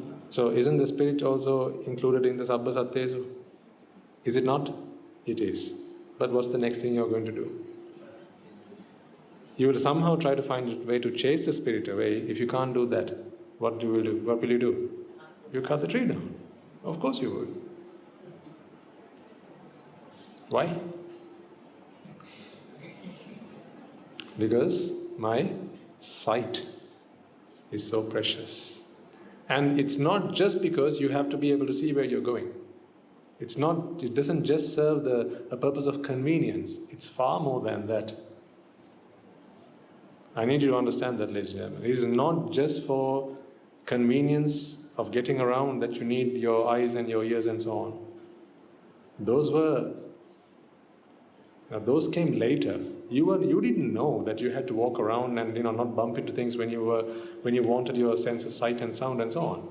You were born with them. It was later only you realized that you had roads to go and places to be without bumping into things. There are holes that you could fall into, right? All that came later. So you can't be telling me or anyone for that matter that I realized that living in this world I need my 5 senses, so I went shopping and bought some. No, you came into this world with them. And later on you learned how to survive by using them. So which came first? Yes, you're wanting for sight, sound, smell, taste and touch because you wanted to identify yourself with them. My seeing, my smelling, my tasting, my hearing, and so on. That is your ego. Meaning, that is the source of your fear, that is the source of your grief, that is the source of your worry, all of it. Within this formula is encapsulated every suffering that you have ever experienced in your life, in the past, today, and in the future. This formula sums it all up. If you have ever suffered, suffer today, or you suffer in the future, it is for one reason, one reason alone. It is because of your sense of self. There is no suffering in the hearing process. There is no suffering in the seeing process. There is no suffering in the smelling or the touching process, ladies and gentlemen. There isn't any suffering there. Your suffering only starts here. So if you want to be free of suffering, what must you do? What must you do? Work to put a stop to this, right? But now, help me work this out. Where do most people spend their time? Which one? Where do most people spend their time? Earning money. Earning money makes you rich in this space because you get access to more sounds, more smells, more taste, more touch, more sights. It's not that the eye wants to see more. It's your sense of self that wants to see more. Your eye has no desire to see. Do you understand that?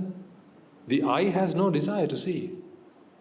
In fact, eye consciousness also does not have desire to see. Because it is the product of sight and the eye. It's the product.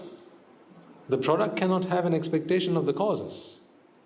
It's just like you can't expect your parents to have been any different to who they are today. That would make no sense. Right? You can't wish for, you had different parents because your parents are the reason you are here, therefore they are the reason that you can even have thoughts like that. So you can't wish for a different set of parents. In the same way, the product does not wish for different causes. Only Játhi does that. As long as Játhi is here, the Játhi wishes for different versions of these processes to run. Today it looks at red, tomorrow it wants to see blue, the following day it wants to see yellow, the next day it wants to see orange. That's why your cupboard is there are so many colors in your cupboard. That's why you have walls painted of different colors at home, because you like that variety. You want to see a difference. That's not your eye that demands that. It's your Játhi that demands that. See how much your Játhi makes you work? So you're toiling like a donkey because of your Játhi. You have become a beast of burden because of Játhi. This is the burden that you have to bear on your shoulders. Now there may be those among you like I used to do. I used to go traveling once. Every time we get some time off from work, I used to go traveling because traveling was one of my hobbies. Right? My consciousness never wanted that. It was the Játhi that wanted that. So what would we do? We would pack our things, get ourselves ready, right? Find the time, book our holidays, do all that, and we would go somewhere. Sometimes it takes us a whole day to get there. I would drive all that way, oh God.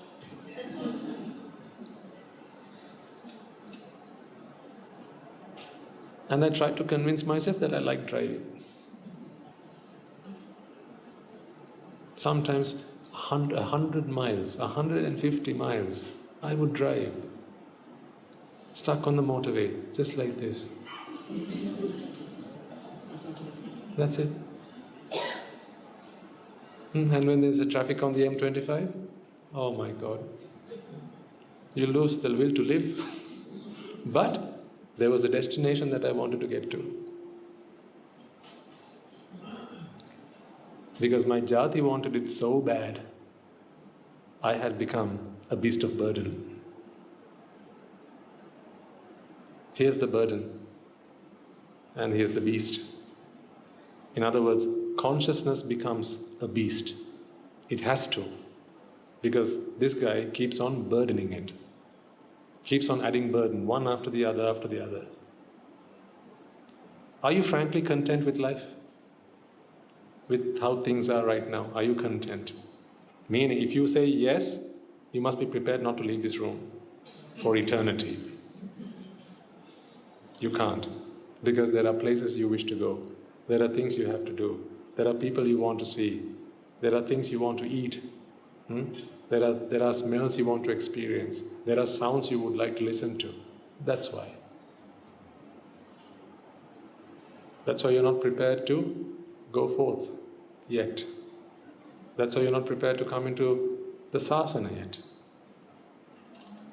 Yeah, I know. There are some of you saying, but Swami knows you wouldn't take us.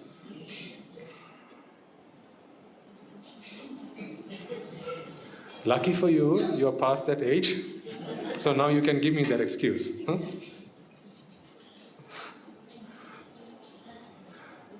It's easy to say that once you are disqualified, right? I'm just jesting.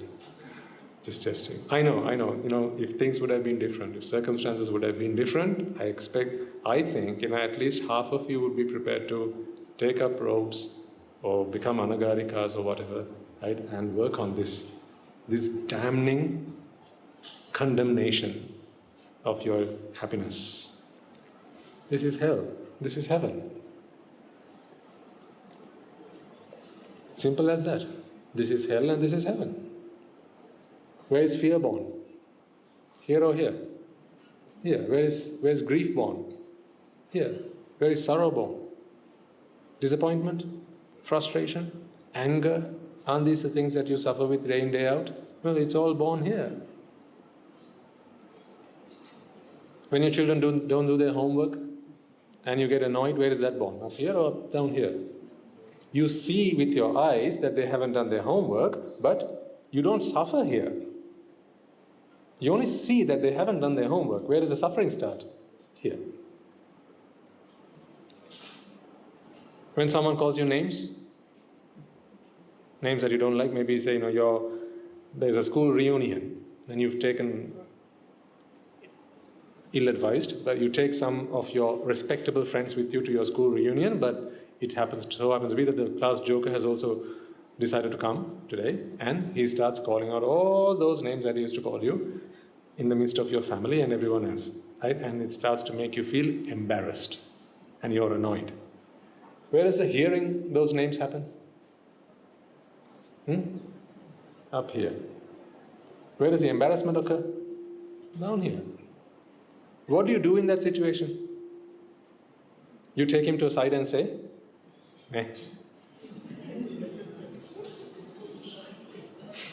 enough now, okay? I brought some respectable people. My boss is here as well. Right? I don't want this to be spreading like rumors when I get back to I don't want these names, right? So please, can you just contain yourself? Right? Enough now. What are you trying to address now?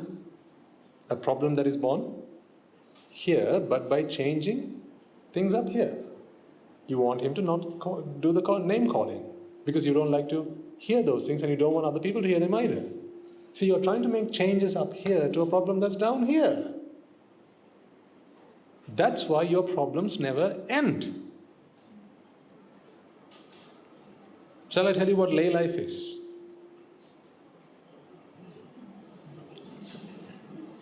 In a nutshell. Lay life in a nutshell, ladies and gentlemen. I present to you. Lay life in a nutshell is to try to fix problems up here when they are down here. For how many years have you been a layman now? All my life. Have your problems come to an end? Why not? Because the problem is down here. You're looking for fixes up here. See, when you're not happy with something, you go and change the rupa, don't you? What is the rupa again? Rupa is the object. Right? You don't like the taste of something, what do? That's why you have your condiments. There's the salt, and the pepper, and the ketchup, and the mustard, and the brown sauce, and and all that you have around your dining table. Why do you have these things? Do you offer them to us when we go on almsar as well? At the monastery? We come with our alms bowls to you, and you give the rice and the curries and the green leaves and some ketchup, sprinkle a bit of salt and some garnish. Why not? Because you don't expect Swami Nuances to want that, right? You never stand at the end of the alms table with a bottle of ketchup, do you? Saying, Kamina, would you care for some? And it's not on the alms tables as well, where we go and sit down and do the pratyaksha and have it. Because you know that Swami Nuances are not supposed to do that. What are they supposed to do? Be okay with anything. Because you expect us to eradicate this process and be happy and content with this. That's what you expect us to do.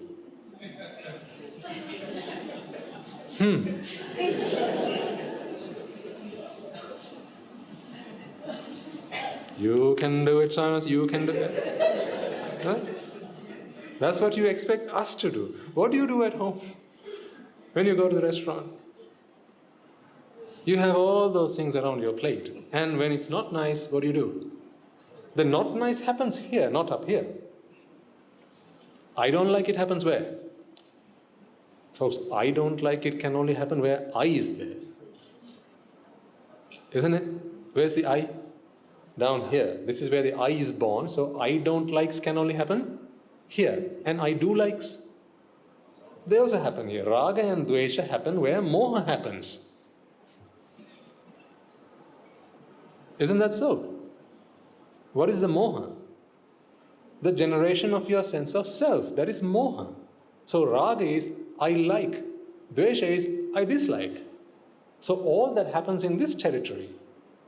But the problem happens here, but you seek answers up there.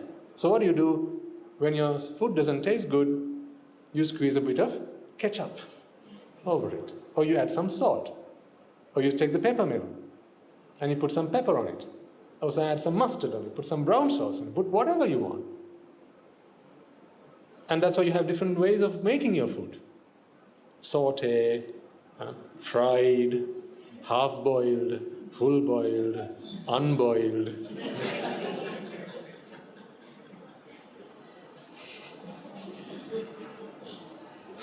Why? Where are you making your changes? Up here. Where's the problem? Down here. How much intelligence does one need? Wait, let me finish my question. How much intelligence does one need? Intelligent people that you all are, I ask you this question.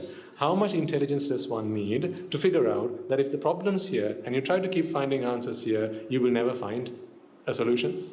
How much intelligence does one need for that? Why are you stuck? Because I know what you're saying. I know what you're thinking. Swami knows that more intelligence than the one that we have right now. Yes, I understand. That is true. More intelligence than the intelligence that you have right now. Actually, it's not intelligence that you're lacking, it's wisdom that you're lacking. You have no shortage of intelligence, ladies and gentlemen. Intelligence is required to attain wisdom. Because you have to understand the concept, you have to understand the phenomena, you have to understand the principles. That requires intelligence. But once it's understood, now it becomes wisdom. That is the department in which you are lacking.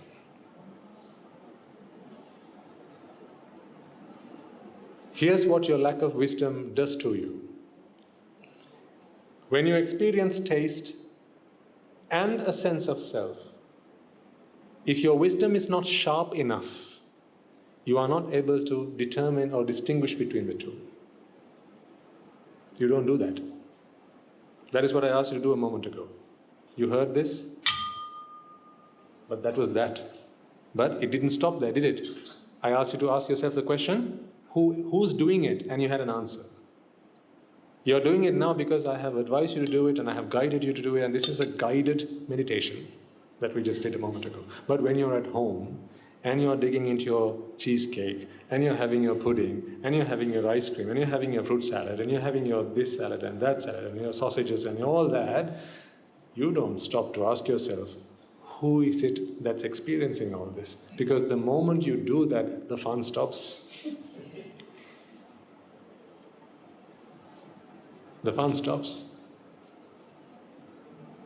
Why does the fun stop? Because you realize that that fun was all a what? A fallacy. You realize that all of that was just a dream. Because you can't have fun eating a pudding. All you can have is relief from vexation. That's the only kind of fun you can have when a sense of self comes in.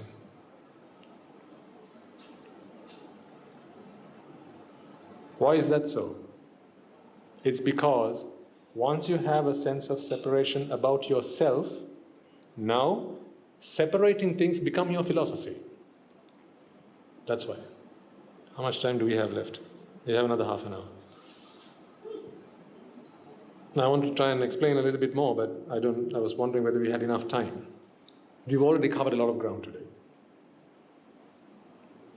I don't know whether this is probably enough for one day. This is a lot of ground we have covered today. We've gone back over some of the basics, but I want you to progress every day. One baby step is okay as long as you take it consistently. Like 1 step a day forward is fine as long as you don't take 2 steps back. But that's what happens most of the time. Even if I held your hand and walked you 3 steps forward, over the course of the week, you take 4 steps back. That's the problem. You take 4 steps back. So then I have to walk you at least 5 steps forward, so that in the course of the week you take 4 steps back, and then you come back the following Sunday having walked 1 step forward. So then I take you another 5 steps forward from there on. If you think getting here on Sunday morning is difficult, you should try doing my job. Because the whole world is against you, against your Nibbāna, against your salvation. Walk down the streets, ladies and gentlemen, just look at those billboards out there. They want to sell a tire. A tire, for heaven's sake. Why must they have a half-clad woman sat on that? Why? Don't you realize that they're exploiting your ignorance? That is not out of compassion. That is out of compassion for their own pockets. I don't fault them though. It's not their fault because they can't trap me. They can't trap me. None of their gimmicks can get me to fall into their traps, into their booby traps. I don't fall into them. Because I realize that Játhi is a separate process. Seeing is seeing is seeing. That's it. Ditte ditte matta. Seeing is seeing, that's it. I don't have a desire to see certain things. I don't have a desire to avoid seeing other things. So I don't have a need to close my eyes or open my eyes and stare at things. If something is seen, let it be. If something's not seen, so let it be. But I wasn't always like that.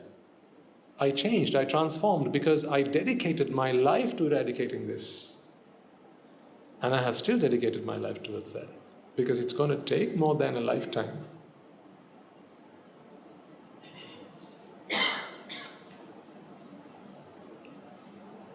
I need you to understand the urgency so that you can have enough agency to do this.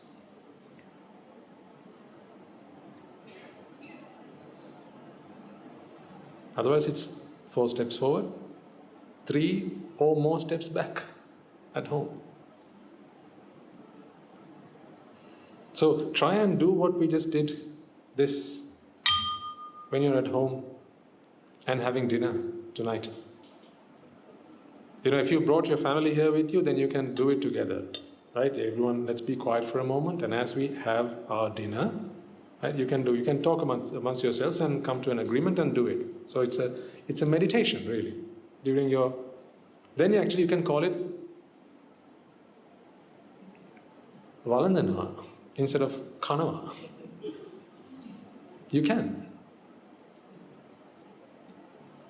So for the non-native Sinhala speakers, Valandana is the word that we use in monastic speak, because it is more than eating. It's mindfully aware about the purpose of eating. It's being mindfully aware about the purpose of eating. Then you can qualify to be called Valandana, to partake, let's say, to partake in a meal. But otherwise, you're just indulging yourself in a meal. Every time you indulge, you're nurturing this, and you're making it even and ever more difficult for you to come out of this. Because folks, this is like a screw drilling into a hole or into a wall or some thick substrate. The further you keep drilling, the more you'll have to come out again. Every time you nurture yourself, your sense of self, every time you feed this beast, the more it will burden you. This is not an easy task. That's why the other day when you were at the monastery for the Vasaradhana, I made the invitation back at you. You have invited us to take this seriously, and over the next 3 months you want us to dedicate and commit ourselves to the practice of our salvation. Well, you're asking us to do it whilst I'm in there amongst our noble companions. Where are you going to be doing it? At home, with your friends and your colleagues and your TV and your music and your drama and all that. I'm not going to say it's impossible because I don't want to dishearten you, but it's almost impossible.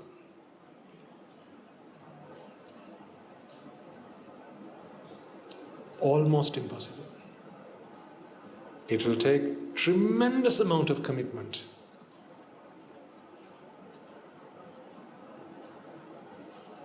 So try to do what I'm asking you to do here.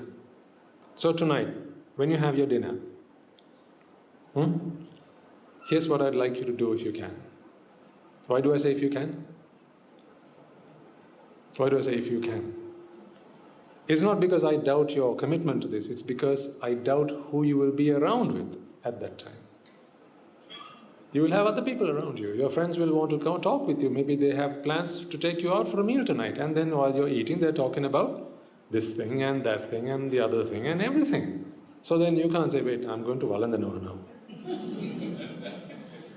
You're at the restaurant, right? It doesn't fit the situation. In that case, then you have to walk out of that place and say, hey, I am now a Shravika, I am now a Vaisi, I am a Shravaka. I don't eat anymore, I consume, I partake. So my place is not on the dinner table at a restaurant. Let me be at home or come to the monastery or do that. But when you are in that situation, I can have little trust in you being able to do this. Not because of your lack of commitment, but because of the lack of noble association. Don't you agree with me on that? It's not your commitment, your devotion that I doubt here. It's not your integrity that I doubt here. But there's no you to do it, that's the problem. It's your environment that drives you to do it. That is why I have chosen to be a monastic. If there was I to attain Nibbāna, I wouldn't need to become a monk. I could just be at home and get to Nibbāna. But it's not me getting to Nibbāna. The environment drives me to Nibbāna. It's those causes that align that ultimately make Nibbāna happen within me. So now you see the contrast there. So here's what you should try and do this evening. As you take your meal, ladies and gentlemen, try and spot these two processes happening concurrently. Try and distinguish between these two. Initially, it will seem like it's all one bundle, but it's not. Now, to do this, you have to at least switch off the television. Otherwise, you can't. So if you are in the habit of watching TV while you're eating, good to keep up to date with what's going on, but that's one of the worst things you can do if you want to get to Nibbāna.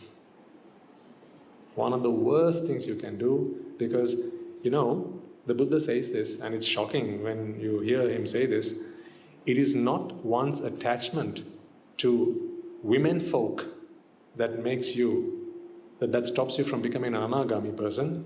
It's your attachment to food. This is the advice he gives to his monks. Shocking, is it not? I mean, women we can do without. Food.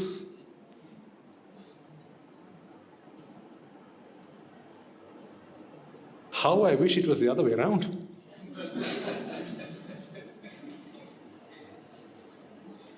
I mean, I can do without a woman in my life, but how can I do without food? But that's what the Buddha says. He's not making a guess. He's stating facts. He always states facts. He speaks to monks and he says, monks, to become an anagami individual, you have to cut your desire not for women, but for food. Meaning, that's harder. Much harder. Coupled with the fact that you can't live without it. Coupled with the fact that every time you put something on your mouth, you can't stop but tasting it. And then all your drushtis start kicking in. And they take over. That's why I say for I don't want to make you feel like, it's impossible to get to Nibbana. It's not. It's possible, but you need the right causes. That part is the difficult part. It's like this. When you're thirsty, how difficult is it to quench your thirst? It's very simple, right? What do? Take some water and drink it. What if you're in a desert where there's no water? Now, although what you have to do is very simple, it becomes incredibly difficult because there's no water to be found. Because the environment does not support that. That's what I mean. It's not difficult to get to Nibbana, but your environment doesn't support that. You're all thirsty. You want to quench your thirst. And there's water, but water's in this asana.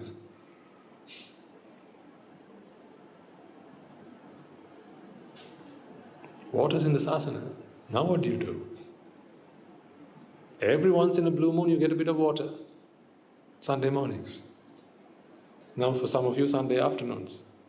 For some of you, Saturdays. That's when you get your water. But besides that, they don't give you water, they give you salt water. That looks like water. But every sip you take, what happens?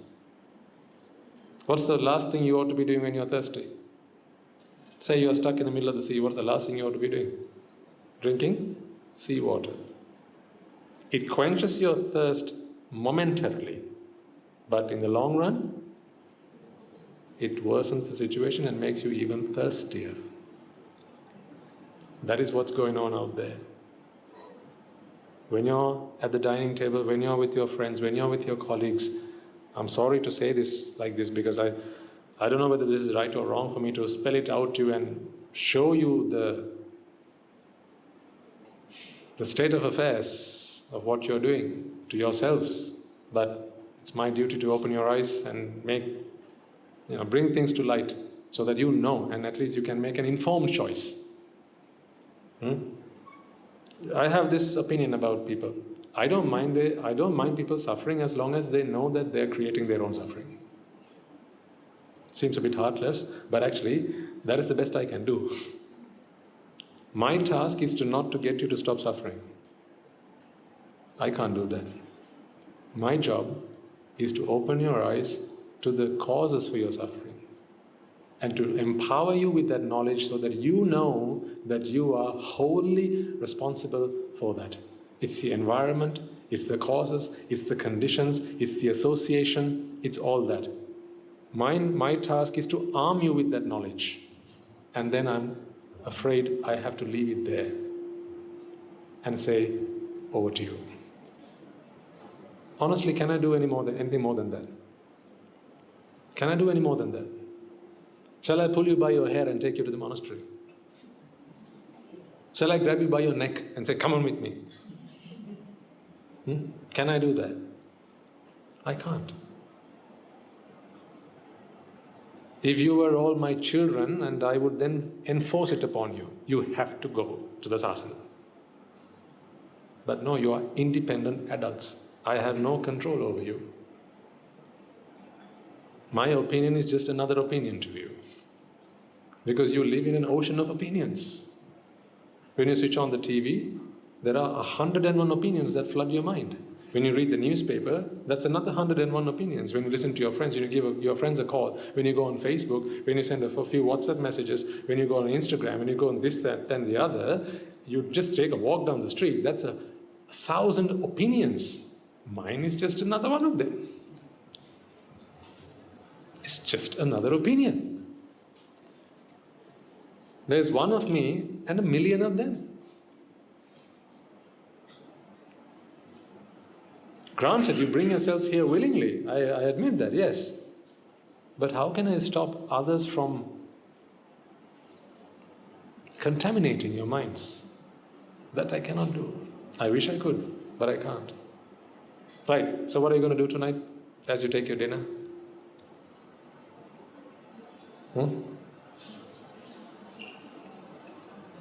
Try and observe these two processes happening within you. You can't observe this unless you know that it is this that's going on. So without any wisdom at all, you would not be able to spot this. You need to know that this Játhi is happening within me now. Okay? So try and spot that. So when you eat, because eating is a good time to do this, because almost all of your senses are being triggered and stimulated, aren't they? Sight, karas, sound. The papadam is a really good one for this. Why don't you buy some papadams on your way home tonight? So have a papadam tonight. Because you have the sight of papadam. You have the smell of papadam. You have the taste of papadam. And you have the crunchiness of a papadam. And then you have the tactile sensations, so all that. So sight, sound, smell, taste, touch, the full package is in a papadam. See how versatile a papadam is?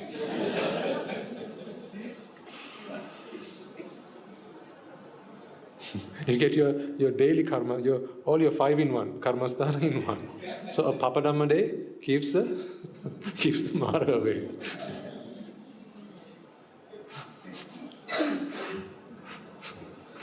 A papadam away keeps the Mara away. Right. So while you're having your food tonight, right? First of all, experience with mindful awareness. So don't just don't just taste thinking that you're experiencing taste from your food. I will try my best to try and explain this to you, but it's difficult. Because you're not used to hearing this or looking at the world in this light, and it's not something you have done before, potentially. But I'll try my best to explain this to you. And I want you to do this. This is your homework. Okay? So hand on heart, if you're committed to this, do try and do this today. If you do it today and it works, try the following day as well. At least one meal a day. Take the meal that you are at your quietest, with the least amount of disturbance and interruptions. If you live alone, then it will be much easier, but if you have a telly on, you might want to switch that off. Okay? So, what do? You take your meal, you sit down. Then, look at it. Look at your meal. You'll have to have a little bit of patience though, because if it looks particularly delicious and it smells nice, you will have to apply some breaks. Okay? Look at the meal and all those colors you see in your food, all those colors you see, I want you to take a moment and contemplate that those colors are not in the food. I want you to start up the engine of noble contemplation. This is actually what you're really doing, is kicking off the Noble Eightfold Path in your mind. Samma Ditti, Samma Sankappa, Samma Vacha. This is the fourth noble truth. It's something you have to do. I can't do it for you. Okay? This is Satipatthana, if you like. This is Satipatthana. See, you can do it at home while you're having dinner. Don't have to be like this. Right. So you look at your food, you look at those colors. And remind yourself, but this cannot be just done out of rote. It just can't be something you have. If you haven't understood it, it's going to be difficult. That's why I spent some time talking about how seeing happens and so on. Come to awareness that those colors that you see are not in the carrot. It's not in the tomatoes. It's not in the potatoes. It's not in the rice. It's not in the curry. It's not in the whatevers. It's not in there. Those colors are formed in your mind. Start with that. Is that not useful and helpful? Very much so. Because here's what happens when you do that. I'll explain that to you as well. I'm not just asking you to do things because I say so. There's an explanation behind that as well. When you do that, ladies and gentlemen, you come to awareness that chittas are born in yourself. Inside of you, chittas are born. And that these are perceptions. These are interpretations. Remember what we talked about earlier? When we talked about sound, I said this is not the sound, but sound is merely your interpretation of energy fluxes in the world. We talked about that, right? So, likewise, the food on your plate, what they're actually doing is they have pigments. Those pigments are absorbing energy from the environment, and certain changes are happening there as well. Some of that energy is being absorbed, the rest of it is being bounced out. That energy change, that energy flux is what you're interpreting as color. So it's not color in your carrots that you see, it's an energy flux, a change in energy that you're interpreting as color. Did that make sense to all of you? Put your hand up if that didn't make sense. Okay. I'll go it one more time. Color is not in the food. Color is a perception. Color is a consciousness. Yes? When you see color, you need to know that what you are doing then is actually interpreting a change of energy that's happening in the outside world. That is one of the 6 ways in which the mind can interpret change of energy levels. There are 6 ways in which the mind can do that. Okay? There are 6 ways in which your mind can pick up energy fluctuations. What are those 6 ways again? Sight, sound, smell, taste, touch, and thought. Those are all energy fluctuations. Now we're talking about sight. When you see, all you can see are colors. You can't see anything other than colors. What about black and white? Still, you're seeing a contrast. So we can call that color, black and white. What about when you see shapes? Can't you see shapes as well as colors? No, you can't, ladies and gentlemen. When you say you see shapes, again what you're seeing is a contrast between colors. That's all you see. You don't see shapes, you see a contrast in colors. That's why if two things overlap and they were the exact color, same color, you would not be able to tell the difference. A white dot on a white wall, you can't distinguish. But a black dot on a white wall, now you distinguish and you can tell its shape as well. You will say that's a circle. What is actually a circle? The circle, the shape of a circle is actually the border between 2 colors, 2 different colors. That is a shape. Actually, there is no such thing called a shape out there. It's only the contrast between, or the border between 2 colors, 2 color gradients. Okay, so you sat down, you're looking at your plate of food, and I want you to think that this is eye consciousness. Color is being perceived, and It's not the color in the food that I'm seeing right now. Okay? So once you've done that, if that itself is too much, or if you can only handle that, fair enough, you can stop there. If you are comfortable with that, carry on doing that until the end of your meal. Until the end of your meal, carry on doing that. That itself is a hugely meritorious deed, because now what you're doing is kusal, not just ping. See, this is the beauty of it. To earn merit out of something, you have to give the food to someone, right? Isn't that so? You can't earn merits by eating your own food. You can't gift something to yourself. Right? That would not earn you merits. Although you can't earn merits by eating the dinner that you have cooked for yourself, you can actually do kusal though. That is not forbidden. No one can stop you from doing your kusal. Because what is kusal? The contemplation of this. The contemplation of anicca, dukkha and anatta. So with or without merits, you're still working on kusal. Meaning you will be 1 micrometer ahead of where you started when you started your meal. That would be a true practitioner of the Dhamma. I don't ask you for much. This is all I ask of you. This is the pirikara that I want from you. Because then these efforts, this energy, this gumption with which I speak to you would all be worthwhile if you can practice what we talk about here. Because otherwise there's no salvation. Sunata, charat, dunata, dhareta, charata. Charata you have to do alone. Right. So until the end of your meal, try and do that. So you take the first handful or first spoonful, right? First forkful, doesn't matter. You can choose to eat however you like and however you normally do it, but contemplate that there is no color in food. Color is a product of the mind. This is your perception going on. Try and do that with every thought. So now, what you do between mouthfuls. So of course, once you put something into your mouth, now there's a time period before the next mouthful goes in. Contemplate. Contemplate. Your mouth will do the chewing. Don't worry about that. Don't worry, it won't stop.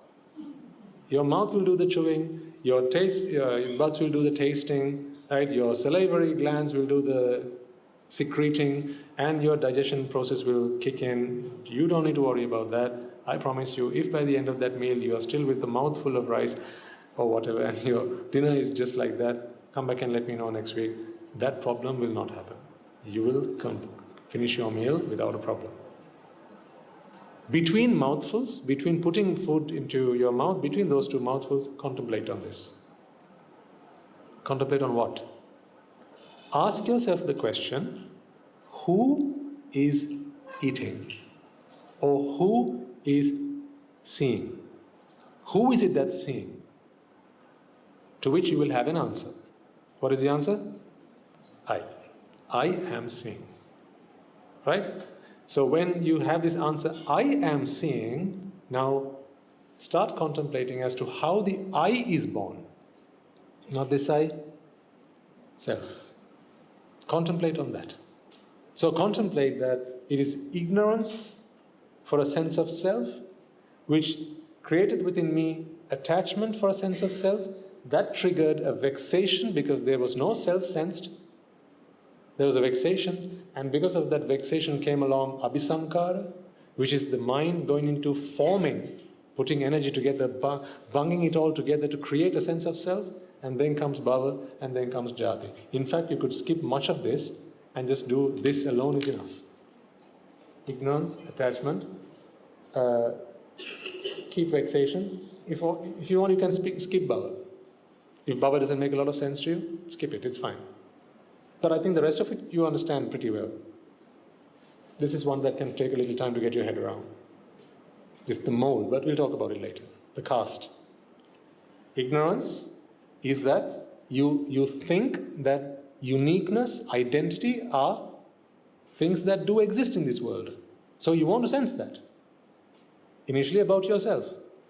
But because you think it exists and because you think it's good, there's attachment towards that. Where does attachment occur? In the mind. Can it occur anywhere else? Of course not, because where ignorance is the only place where attachment can occur. And when there's attachment, there's vexation. What is vexation? The need for it. Your mind going into, I need it, necessity. That's where that comes from. And then out of vexation comes the mind going into a process of doing something to create what it needs. Okay? So this is the mind building it. Building what? What is it building now? What is the mind building now?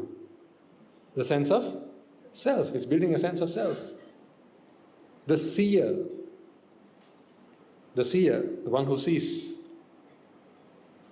not seer. Seer is building the one who sees. And then out of that you get the doer. Now it has become an active process. But until this happened, it was a passive process. Because I came into contact with sight object and I consciousness was born, that is a purely 100% passive process. So this is what I would like you to do between mouthfuls. Try and keep this practice until the end of your meal. How about we all practice that this Sunday night? So we're all doing the same thing. It's not going to be easy. It sounds easy, like all good things. It sounds easy, but it's not going to be easy, I can tell you that. So here's what might happen. You start off, and then 2 seconds later, you're munching away, you're enjoying your food, and like, oh, what's happened? What's going on? Whoa, hold on. You ask yourself, is this what Swami Nasi asked us to do? No, I promise to do my homework. Mindful. Right, come back to it. Again, ask yourself, is there color in the food? No, color is a creation of the mind, so there are chittas being born right now. Right? And this is merely a perception, not what's going on out there. But in addition to that, there's also a seer, a doer. Right? So how is the doer born? It is out of this process. You contemplate on that. Right? And then you resume your eating. But I can promise you this, 3 seconds later, again, you will derail. Why do I give you these pre-warnings? So you know to expect that it would happen. So what must you do once you try it a few times and it doesn't work? You must give what? Give it your best shot. What did you expect me to say? You were thinking give up. We don't give up. This is the Sri Sambuddha Sasana. We don't give up. See, this is where you need virya, effort. Right effort? Right effort is this. Trying to keep your mind to mindfulness, mindful awareness. It's going to be difficult, I promise you that. Perhaps when you come back the next Sunday morning, right, you will say like Swami Nasi, you know what? Can we just do the sermons? Right? We'll do the meditation next lifetime or something. Right? I just want the sermons. I tried it. Doesn't work. That's what you said the first time you tried to walk. It's the same thing you said the first time you tried to walk. You wanted to give up. But fortunately, you had your loving mother, you had your loving father, you had your adults with you, people who cared about you, people who loved you, and people who wanted you to have your own independence. So what did they do when you kept saying, can't do, carry me? When you just didn't want to walk, but you always wanted someone to carry you around because it was far more convenient and easier than walking. What did they do? They denied. No, walk. If you can't walk, kneel. Crawl until you can walk. One day you will be able to if you keep trying. So today, has that not become a truth for you? Anyone still crawling? No, but we all started there, didn't we? So what's the only remedy for lack of practice? What's the only remedy for lack of practice? Practice. That's the only remedy. So don't give up. Practice. If by next Sunday, right, it has been a complete disaster and you feel like it's not even worth trying, and you have convinced yourself, I shan't bother again, this Nibbana thing, it cannot be done, right? If Swami Nwazi wants us to be mindful with every mouthful, that is only the beginning, he said. He said there were a few more levels up beyond that. Right? Imagine what the next one will be. He'll be aware of your breathing. Don't be disheartened. Let's start with small steps. Start small. We can think big, but we have to start small. And don't be disheartened by that. If you were only able to do it once, right? Give yourselves a pat on the back at the end of your meal. Thank yourself for having tried it. That's it. Let's be positive about this. If you try to be negative and you think, I can't do this, I can't do that, oh, this is a failure, I give up, then your mind will go into a state of, it'll be very discouraged. That happens. It happens. That's why when the Buddha preaches the Sapta Sambojjhanga Dhamma, he says from time to time the mind can go into that state, a state of restlessness, a state of apathy.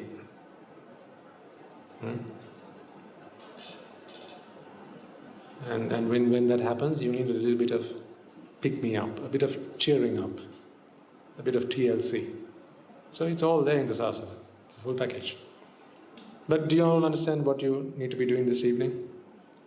Can you commit yourself to that? That's all I ask of you. This one meal tonight, do that.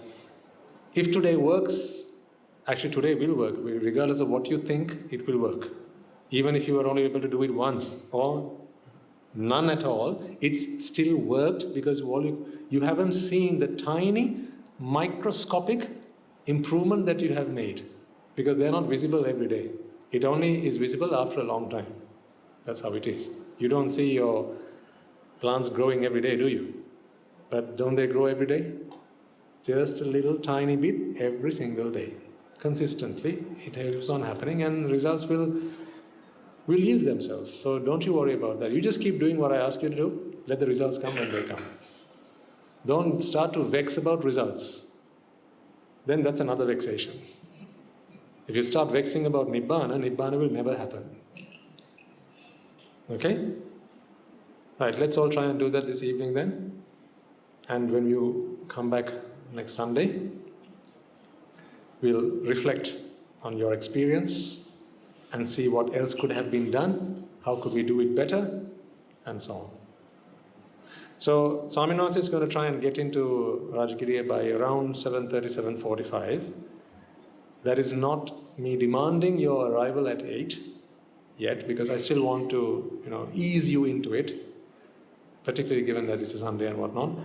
And I'm just trialing out what the logistical issues might be getting from the monastery to here. So far it's been okay, because I don't want you to get here on time and then if we are late, that's not nice. I don't like for that to happen. So we're trialing this for a little bit, but we'll try to get here certainly before 8 from next week onwards.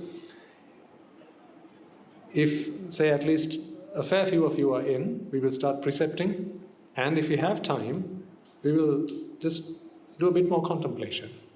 Use that time wisely. We'll do some meditation, like the stuff we did today, and then we will start the sermon sharply at 8:30. But if people can get more used to coming in a bit earlier, then we could actually start the sermon at 8 as well, when we are ready. Okay? Right, let's leave it there then. So that was a lot to take in. I do hope it wasn't too heavy. You have another innings this afternoon at the monastery, but it's all done with a lot of love. A lot of love. It's all done with a lot of love. Let's do a merit transfer and bring the sermon to a close.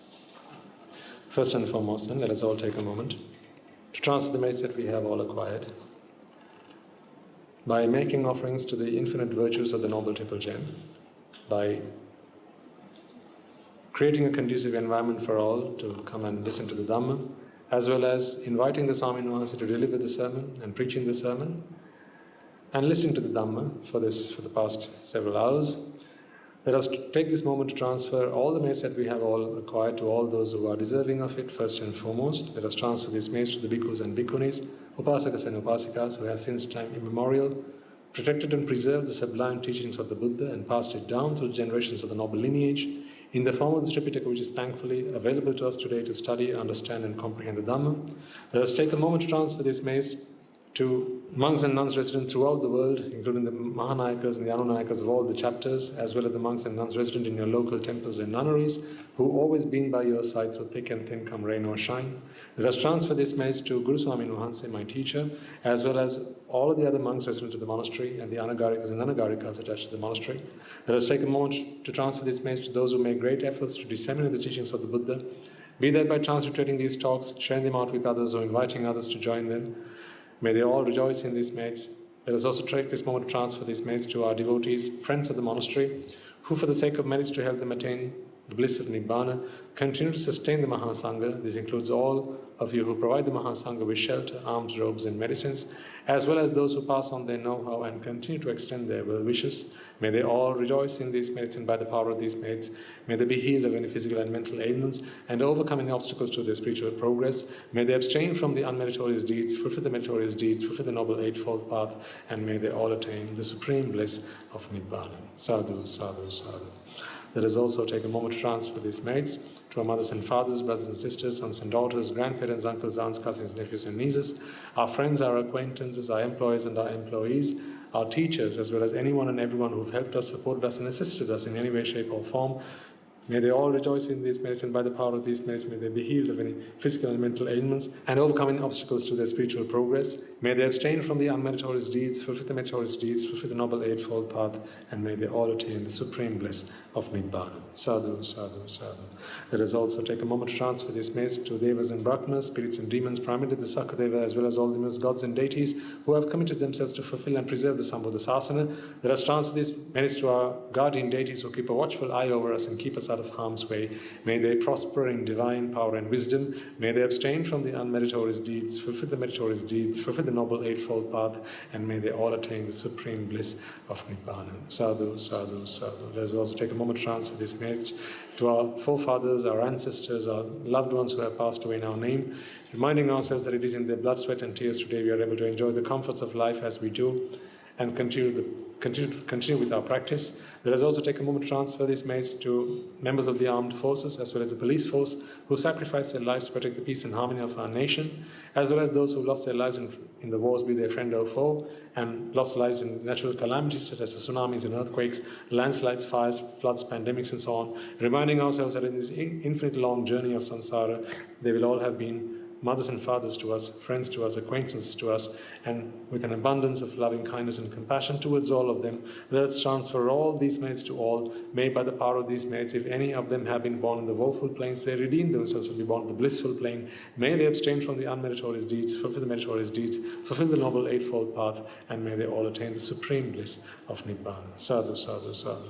And finally, may by the power and blessings of all the merits we have acquired throughout the day, we be able to witness the advent of many hundreds of thousands of arahants on this blessed land. And finally, may you and I, and everyone who's helped make this program a success, become an enlightened one in this life itself and in the era of this Sambhuddha Sasana itself. Sadhu, sadhu, sadhu. May the blessings of the Noble Triple Gem be with you all. The members of the Mahasangha will now transfer their blessings to you. Rāga ginnan mitetva Dveshaginnen nidetva Mohaginnen nidetva Nibbāna parama sukhayan Sukhitatara vedva Nibbāna parama sukhayan Sukhitatara vedva Mamada siyalo loka siyalo satvayo Nibbāna parama sukhayan Sukhitatara vedva Nibbāna parama sukhayan Sukhitatara vedva Nibbāna parama sukhayan Sukhitatara vedva Rajagini niveva Dveshagini niveva Mohagini niveva Nivan sapa labeva Nivan sapa labeva Nivan sapa labeva